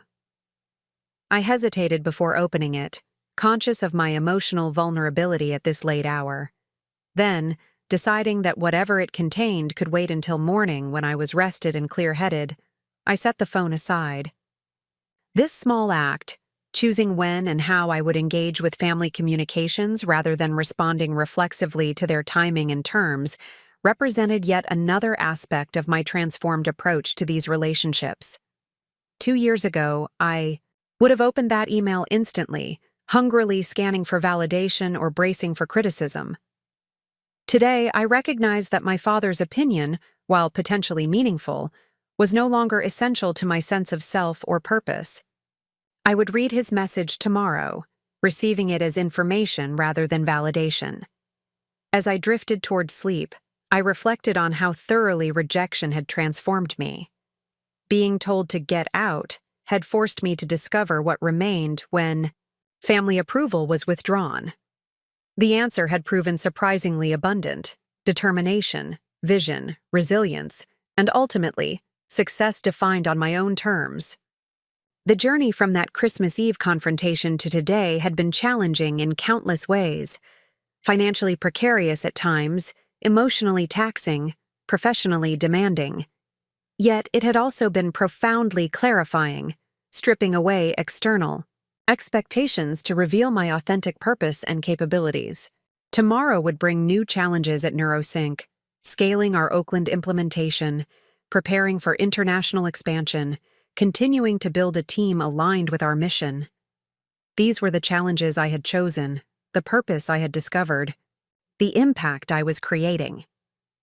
While reconnection with my family remained possible on new terms, it would be peripheral to this central narrative, a potential addition to my life rather than its defining framework. The last thought that crossed my mind before sleep claimed me was unexpectedly peaceful. Sometimes being told to get out is the beginning of finding where you truly belong. Morning arrived with Chicago's skyline bathed in golden light, the sigh. City already humming with activity far below my apartment windows. I had slept surprisingly well despite the emotional turbulence of the previous day. After a quick shower and coffee, I checked my phone, finding my father's email from the night, before still waiting. Taking a deep breath, I opened it. Rebecca. After you left today, I spent hours researching NeuroSync. The work you're doing to transform educational accessibility is remarkable. The testimonials from teachers about students who were previously struggling but are now thriving with your platform. These stories moved me profoundly. I've always measured success in conventional terms: stable employment, financial security, social standing. When you chose a different path, I couldn't see its value or potential because it didn't fit my narrow framework. Today I realized that while Victoria followed the path I understood and valued, you created an entirely new path that has potentially greater impact. You're not just building a company, you're changing lives. That requires a vision and courage I'm not sure I possess. I failed to support you when support mattered most. For that, I am deeply sorry. I am proud of what you've built, not because it's now financially successful, but because it's meaningful and transformative. If you're willing, I'd like to understand your work better. Not to offer guidance or connections, but to learn from what you've created. With love and admiration, Dad, I read the message twice, noting its careful wording and the absence of qualifiers or conditions that typically characterized my father's communications. There was no but following the apology, no subtle redirection toward his perspective. Just acknowledgement, respect, and an openness to learning that I'd rarely witnessed from him. Whether this represented a momentary insight or lasting change remained to be seen, but the sincerity seemed genuine. I saved the email without responding immediately, allowing myself time to process before crafting a reply. An hour later, I was seated at a corner table in Luminous, a cafe near NeuroSync's offices, waiting for Maya to arrive for our celebratory breakfast. The space buzzed with morning energy. Young professionals typing frantically on laptops, business, meetings conducted in hushed tones, baristas calling out elaborate coffee orders. "You look surprisingly rested for someone who survived a family reunion yesterday," Maya observed as she slid into the seat across from me, setting down her tablet and oversized coffee. "Appearances can be deceiving," I replied with a slight, "Sure." Though I will say it wasn't as depleting as I expected. Revealing, certainly, but also oddly empowering. Maya raised an eyebrow, signaling for me to continue as she doctored her coffee with precision. "Victoria and her husband tried to position themselves as necessary guides to my company's future," I explained, keeping my voice low despite the ambient noise. "He'd apparently been investigating our financials through back channels and suggested I needed help navigating relationships with investors." Maya's eyes widened. "That's completely inappropriate. How did he even access that information?" "Connections at Meridian Ventures, apparently. Nothing technically illegal, but definitely unethical. I'm having our legal team look into potential violations today." "Unbelievable," Maya muttered. "Though actually entirely believable given what you've told me about your family dynamics. How did you handle it?" "More directly than I might have 2 years ago," I admitted. "I called out the behavior and the assumptions behind it, made it clear that unsolicited intervention in my company isn't welcome, regardless of family connections." Maya grinned. "Wish I could have seen that. How did they respond?" "About as you'd expect. Victoria accused me of being dramatic and ungrateful for their generous offer of assistance. When I maintained boundaries, she reverted to claiming I was running away rather than working through conflict like an adult." "Classic projection," Maya noted, shaking her head. "So the reunion was basically a disaster?" "Actually not. Entirely," I replied, surprising myself with this assessment. The confrontation with Victoria and Richard was clarifying rather than devastating, and there were unexpected developments afterward. My mother called to apologize, acknowledging the patterns I'd pointed out. My father sent an email that showed more self-awareness and respect for my work than I've ever seen from him. Maya studied my face carefully. "And how are you feeling about all that?" "Cautiously optimistic," I admitted after considering the question. "Not about immediate transformation in our relationships, but about the possibility of establishing healthier boundaries moving forward. At minimum, I'm no longer questioning whether the distance I've maintained has been necessary. It absolutely has been and continues to be essential with Victoria and Richard." "Growth isn't always about reconciliation," Maya observed thoughtfully.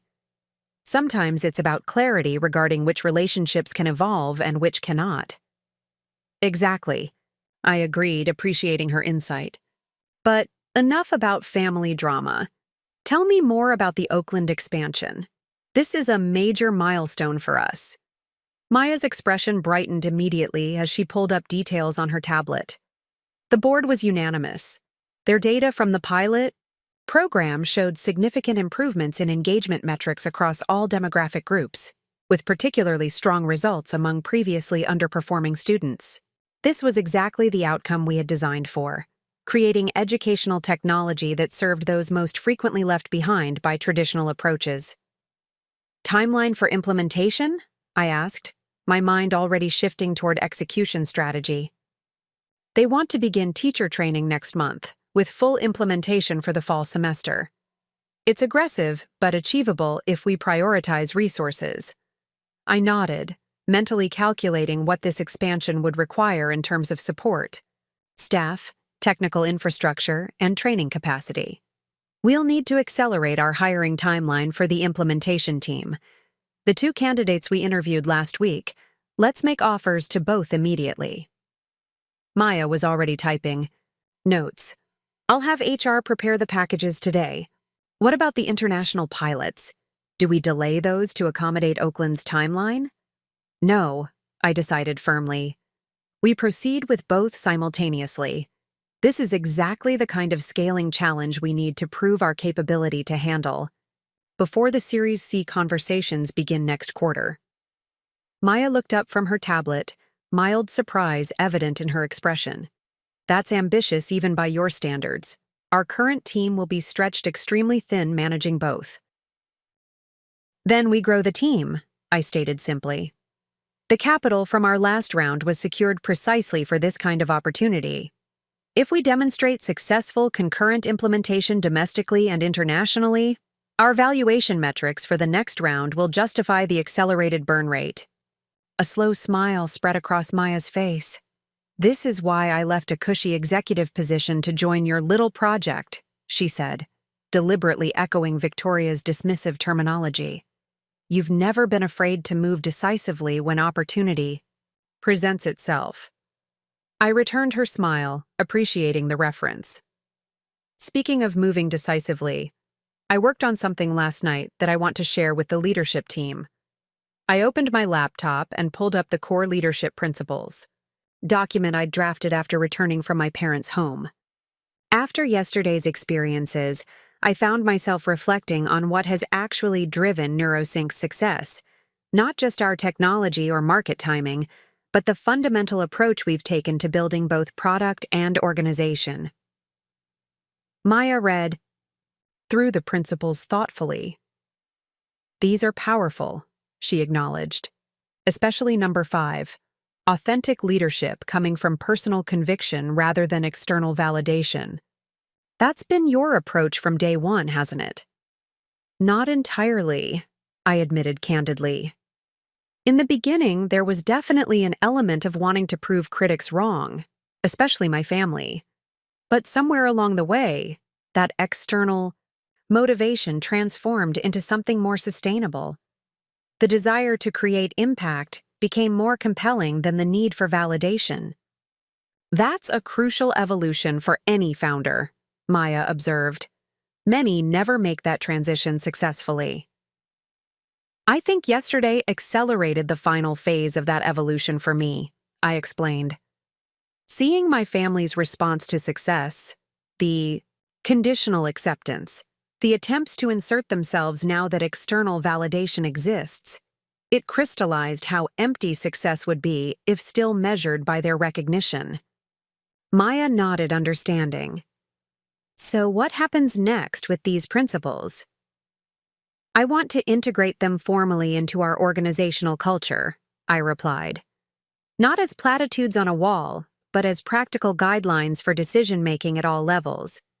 As we scale rapidly with these new implementations, maintaining cultural cohesion becomes increasingly challenging. These principles can serve as our North Star. I love it, Maya affirmed. Let's review them with the full leadership team tomorrow. I think Priya from product development would have valuable input on operationalizing these across departments. Our conversation shifted to implementation details for the remainder of breakfast. The energy between us building as we mapped out the ambitious growth strategy these new opportunities enabled. By the time we walked the 3 blocks to NeuroSync's offices, we had outlined a comprehensive scaling plan that would fundamentally transform our organization's capacity and reach over the next 6 months. The NeuroSync office hummed with focused energy as team members worked on current implementations while preparing for our expanded horizons. I moved through the space, connecting briefly with key team members, feeling a surge of pride in what we had collectively built. This environment of collaborative innovation stood in stark contrast to the constrained, judgment-laden atmosphere I'd experienced at my mother's birthday celebration. In my office, I found a small package waiting on my desk with a note from our office manager indicating it had been delivered by courier that morning. The return address showed my parents' home.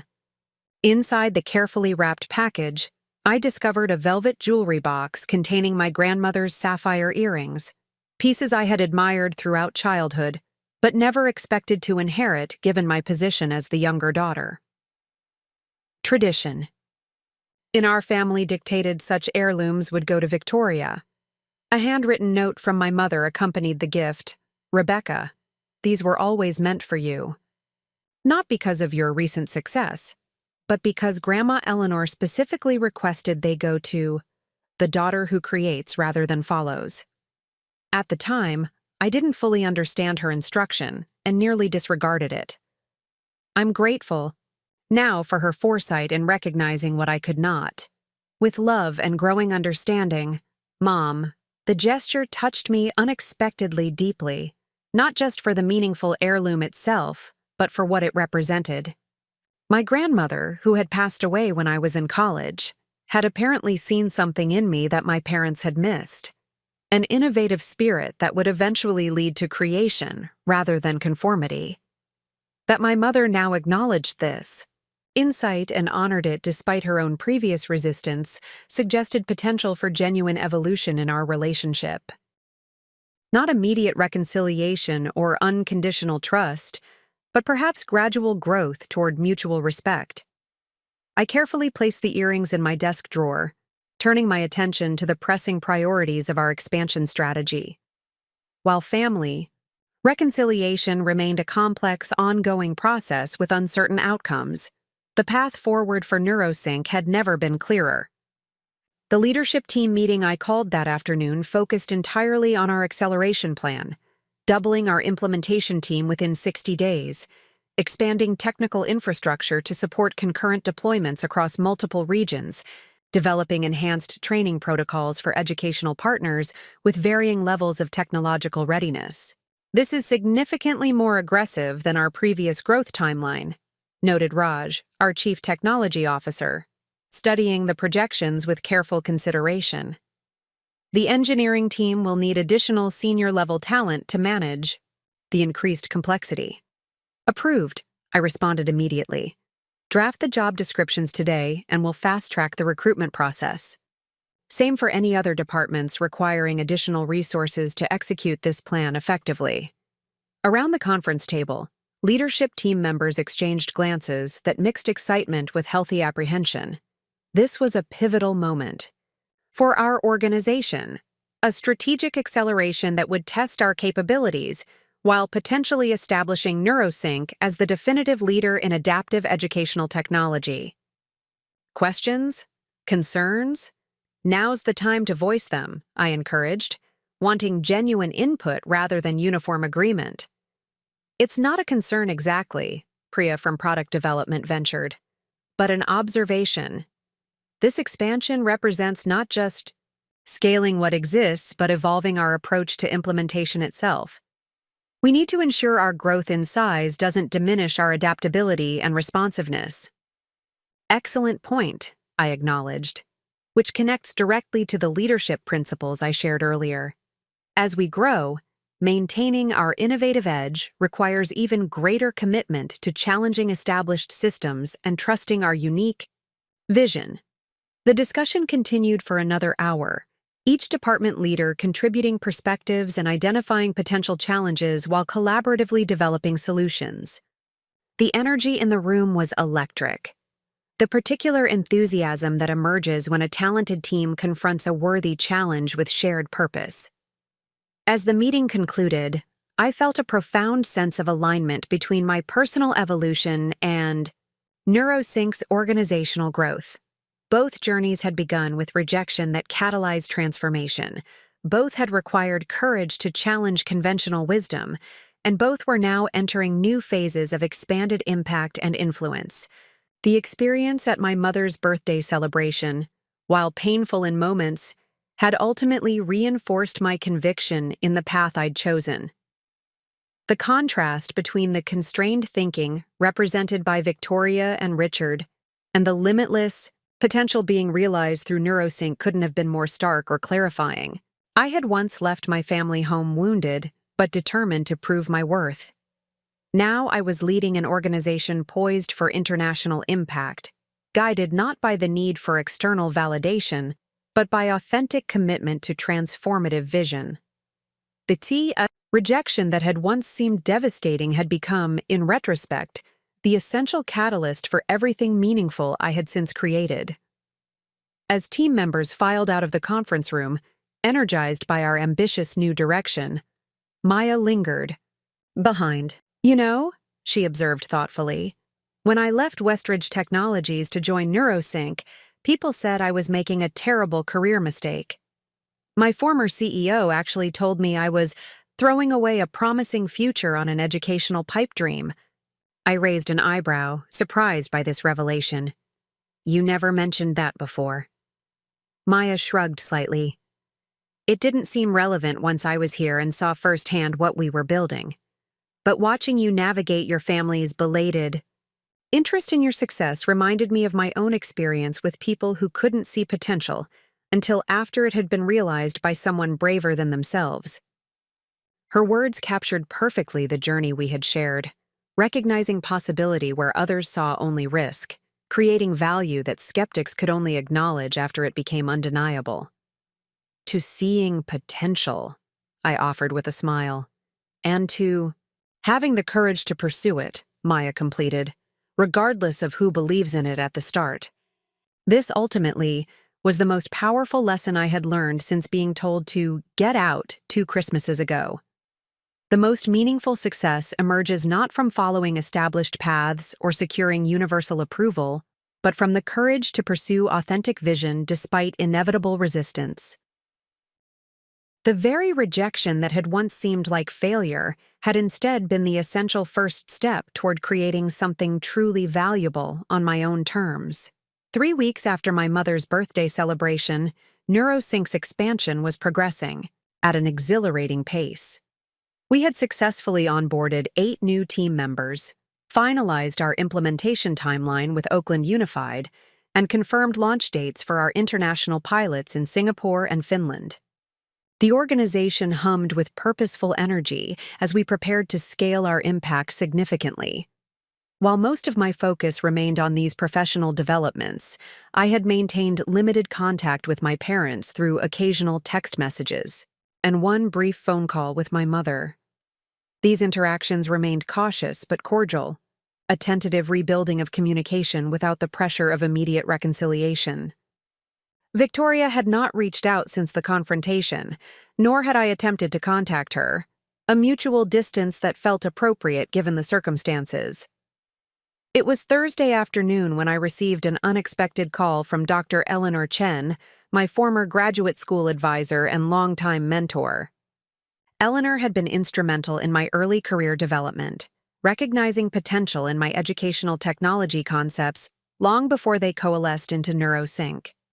Her guidance had helped shape both my technical approach and leadership philosophy, though we hadn't spoken in nearly 6 months due to her sabbatical research in South Korea. "Rebecca Barrett," she greeted warmly when I answered.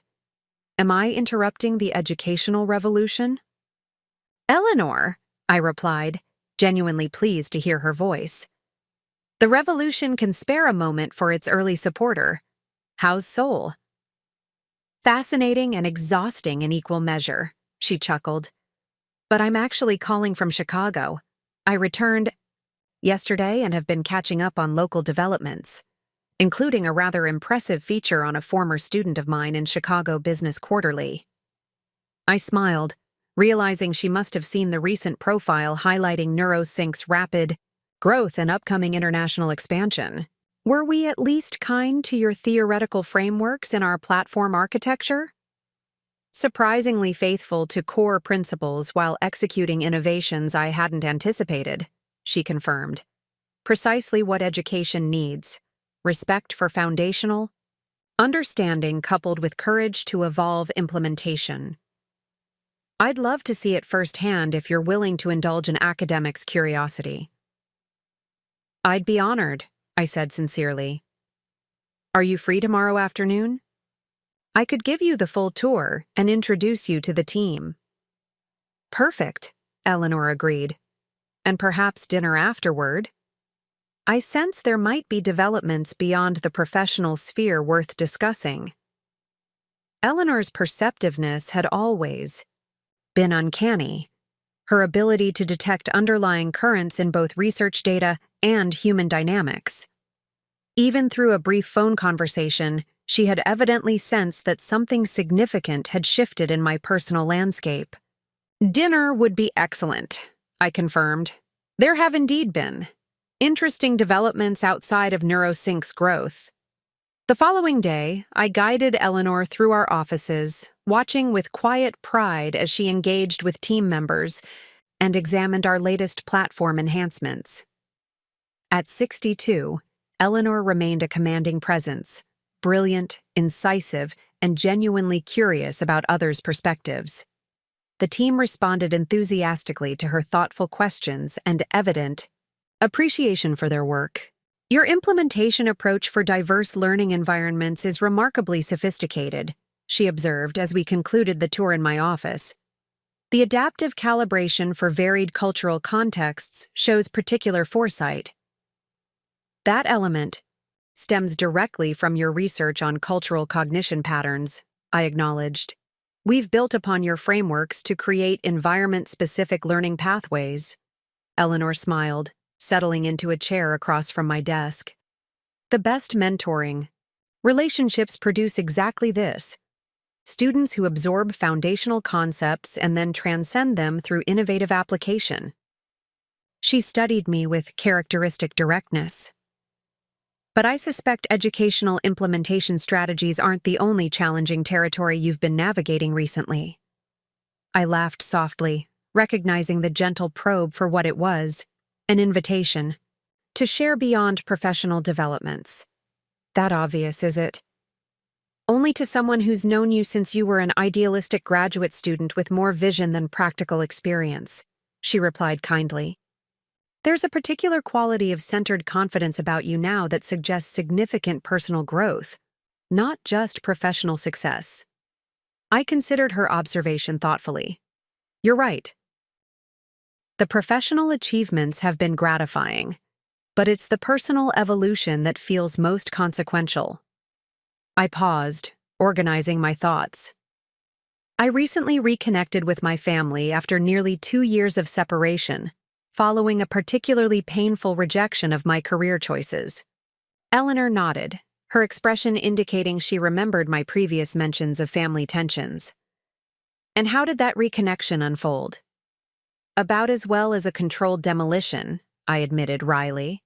"Initial pleasantries followed by the systematic revelation that fundamental dynamics remain unchanged despite external validation of my success."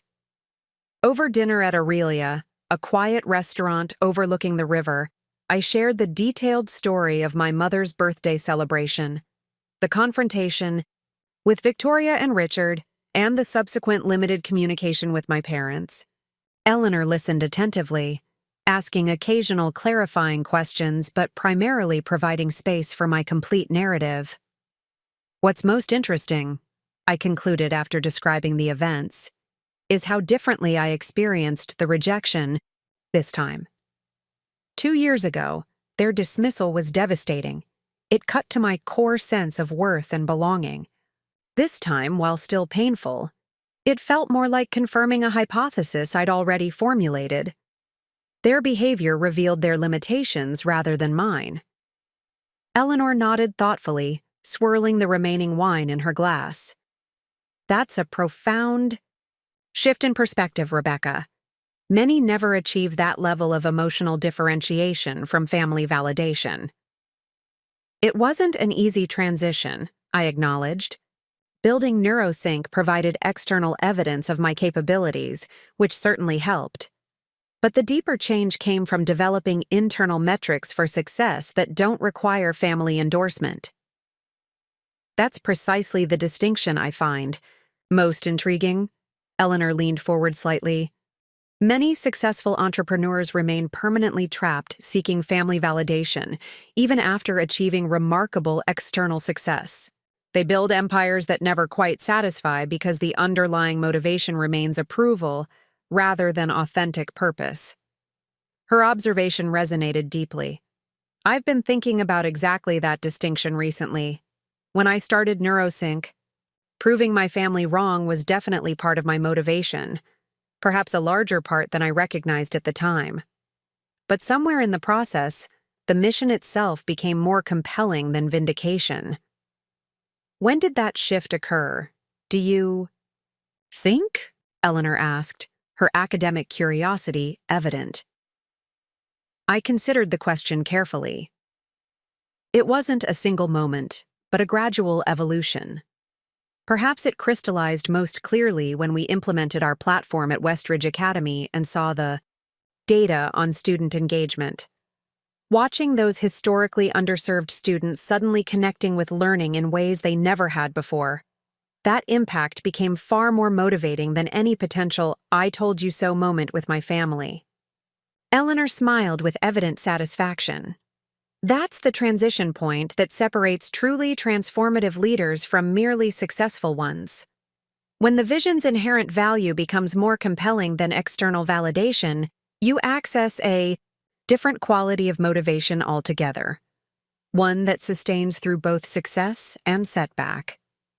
The irony, I noted, is that this internal validation made me less vulnerable to their criticism when we finally did reconnect. I went to my mother's birthday not seeking approval, but willing to explore whether new relationship terms were possible, and instead discovered that while you had evolved, they remained locked in familiar patterns, Eleanor observed. Exactly. Victoria and Richard still viewed me as someone needing guidance rather than respect. The only difference was that now, they wanted to connect themselves to my success rather than dismiss it entirely. Eleanor's expression turned contemplative. You know, there's a concept in adaptive leadership theory that might provide an interesting framework for what you experienced. It's called the immune system response. I raised an eyebrow, intrigued. I'm not familiar with that terminology. When you attempt to change established patterns within any system, family, organization, society, the system naturally mobilizes to restore its familiar equilibrium, Eleanor explained. Not because the system is malevolent, but because established patterns feel safe and predictable, even when dysfunctional.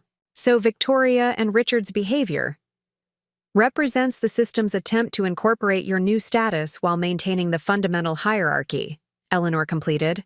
Your success threatened the established family dynamic where they provide guidance and you receive it. Rather than adapt to a new paradigm where you might be the expert, they attempted to re-establish control by positioning themselves as necessary intermediaries to your continued success. This framework illuminated the interaction with remarkable clarity. That makes perfect sense. They couldn't dismiss my success outright anymore, so they tried to co-opt it within the existing power structure. And when you refused to comply with this realignment, Eleanor continued, Victoria accused you of running away rather than working through conflict like an adult. A classic immune response, framing your boundary setting as immaturity to pressure you back into established patterns. The analytical perspective Eleanor offered was immensely helpful, transforming what had felt personal and painful into something more comprehensible and universal. This wasn't unique to my family, but a predictable system response to perceived threat. So, was reconnecting a mistake? I asked, genuinely curious about her perspective. Eleanor shook her head decisively. Not at all. First, it provided valuable information about whether genuine relationship evolution was possible. Second, it allowed you to practice maintaining boundaries from a position of strength rather than wounded withdrawal. Most importantly, it confirmed your internal development, your capacity to engage without seeking validation. She leaned forward, her expression intensifying. Rebecca, what you experienced with your family is precisely what makes you an effective leader at NeuroSync. The capacity to challenge established systems while maintaining composure when resistance inevitably emerges. That's the essence of transformative leadership. I hadn't made that connection, I admitted, considering the parallel she highlighted. Educational systems resist change with the same immune response as family systems, Eleanor continued. They deploy similar tactics: dismissal, then co-option, then framing boundary maintenance as immaturity or impracticality.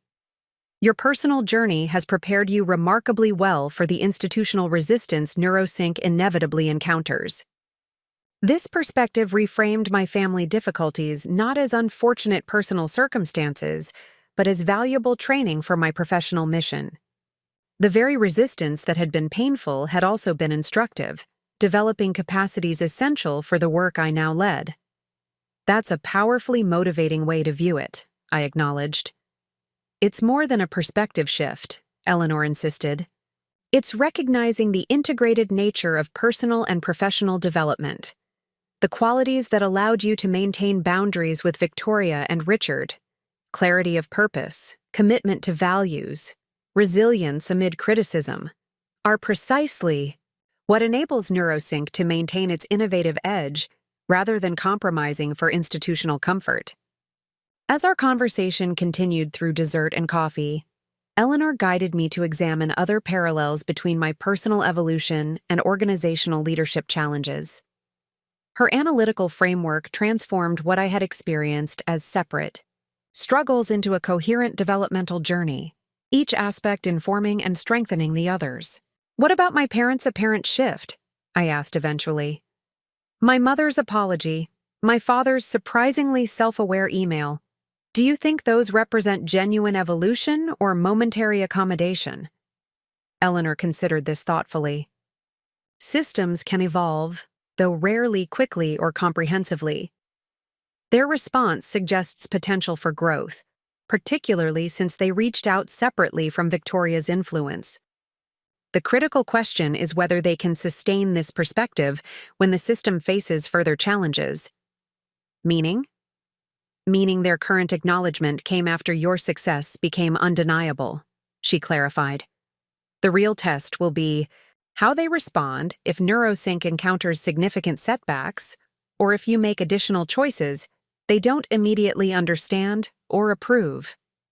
This was a sobering but insightful observation.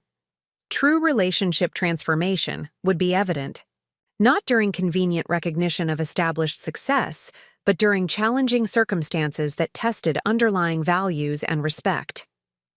So proceed with cautious optimism? I suggested. "I'd frame it as engaged observation," Eleanor countered. "Remain open to evidence of genuine change while maintaining boundaries that protect your well-being and autonomy. Remember that their growth is their responsibility, not yours to manage or accelerate." As we prepared to leave the restaurant, Eleanor placed her hand briefly over mine. "I hope you recognize what you've already accomplished, Rebecca. Not just the external success that's evident to anyone reading about neurosync, but the internal development that allows you to lead from authentic purpose rather than seeking approval or validation." "I couldn't have navigated this journey without your guidance," I acknowledged sincerely. Eleanor smiled, shaking her head slightly. "Mentors don't create capability, Rebecca. We simply recognize it and provide frameworks that help it flourish. Everything you've built, both professionally and personally, emerges from your own vision and determination. My role has merely been to offer perspective at critical junctures." Later that evening, as I reflected on our conversation from my apartment overlooking the city, I found myself profoundly grateful for Eleanor's timely wisdom. She had helped me recognize the integrated nature of my personal and professional journeys, how the painful rejection that had once seemed purely destructive had actually fostered capabilities essential to my leadership effectiveness. Moreover, she had offered a framework for understanding my family's behavior that depersonalized it without dismissing its impact. Their resistance wasn't uniquely directed at me, but represented a predictable system response to perceived threat of change, a pattern that manifested in educational institutions, corporate structures, and family systems alike. This perspective allowed me to hold multiple truths simultaneously: that their behavior had been painful and inappropriate, that it reflected systemic patterns rather than just personal failures, that maintaining boundaries remained essential for my well-being, And that possibility for evolution existed, though not guaranteed. Most importantly, Eleanor had helped me recognize how thoroughly I had transformed since that Christmas Eve rejection 2 years ago. Where once I had measured my worth through others' approval, I now maintained clear internal standards rooted in authentic purpose and impact. This evolution represented the most meaningful success of all, not the external validation of NeuroSync's growth, but the internal freedom from seeking validation altogether. As I prepared for tomorrow's leadership team meeting where we would finalize our international implementation strategy, I felt a renewed sense of purpose and clarity. The journey ahead would inevitably include both triumphs and challenges, both recognition and resistance. What mattered wasn't universal approval, but unwavering commitment to the transformative vision that had guided me since the beginning, creating educational technology that expanded possibility for those most frequently left behind. My family's rejection had once seemed like an ending. In reality, it had been the essential beginning of discovering my authentic path, one guided not by inherited expectations, but by genuine purpose and impact. Whatever evolved in those relationships moving forward, this fundamental shift in orientation would remain my most valuable asset in both personal and professional domains. Eleanor's wisdom had illuminated this truth with characteristic insight. Sometimes our greatest growth emerges precisely from the moments we initially experience as our most painful rejections.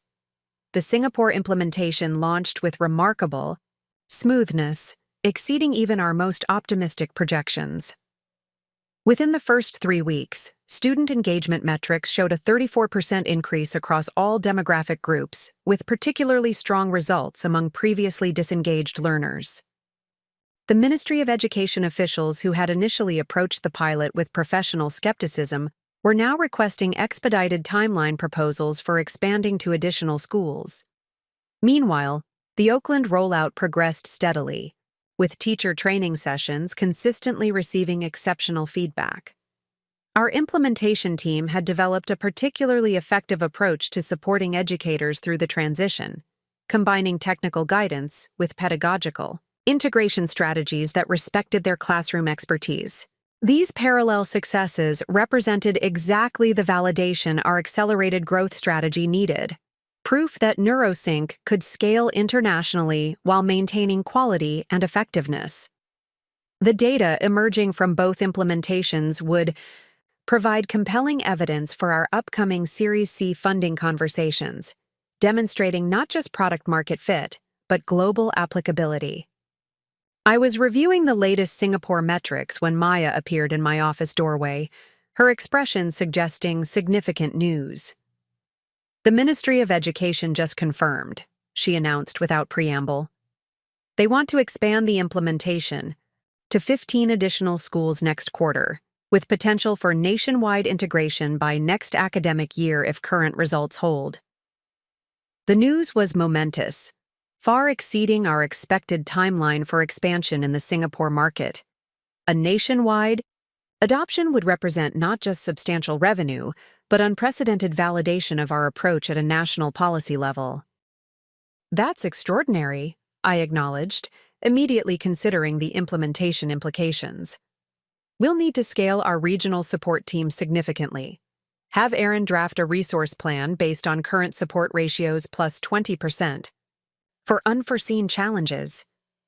Maya nodded, already making notes. There's more? The education minister wants to meet with you personally when you're in Singapore next month for the Asia EdTech Summit. Apparently, your keynote topic on adaptive learning ecosystems aligns with their 5-year educational transformation strategy. This represented another significant milestone. Recognition at the highest governmental level that could influence educational policy beyond Singapore throughout Southeast Asia. It also validated our decision to prioritize the international expansion despite the resource challenges it created. Schedule the meeting, I confirmed. And let's prepare a comprehensive briefing package highlighting our longitudinal impact data from the U.S. implementations. The minister will want evidence of sustained results beyond initial engagement improvements. Maya lingered in the doorway, something in her expression suggesting additional news remained unshared. "There's one more thing," she said finally. "A bit more. Personal." I raised an eyebrow inquiringly. Harvard Business Review called. They're doing a feature on educational innovators transforming global learning and want to include you as one of their primary profiles. Full interview, professional photo shoot, the works. The significance of this opportunity was immediately apparent. Harvard Business Review represented perhaps the most prestigious business publication globally, with particular influence among corporate leaders, policymakers, and institutional investors.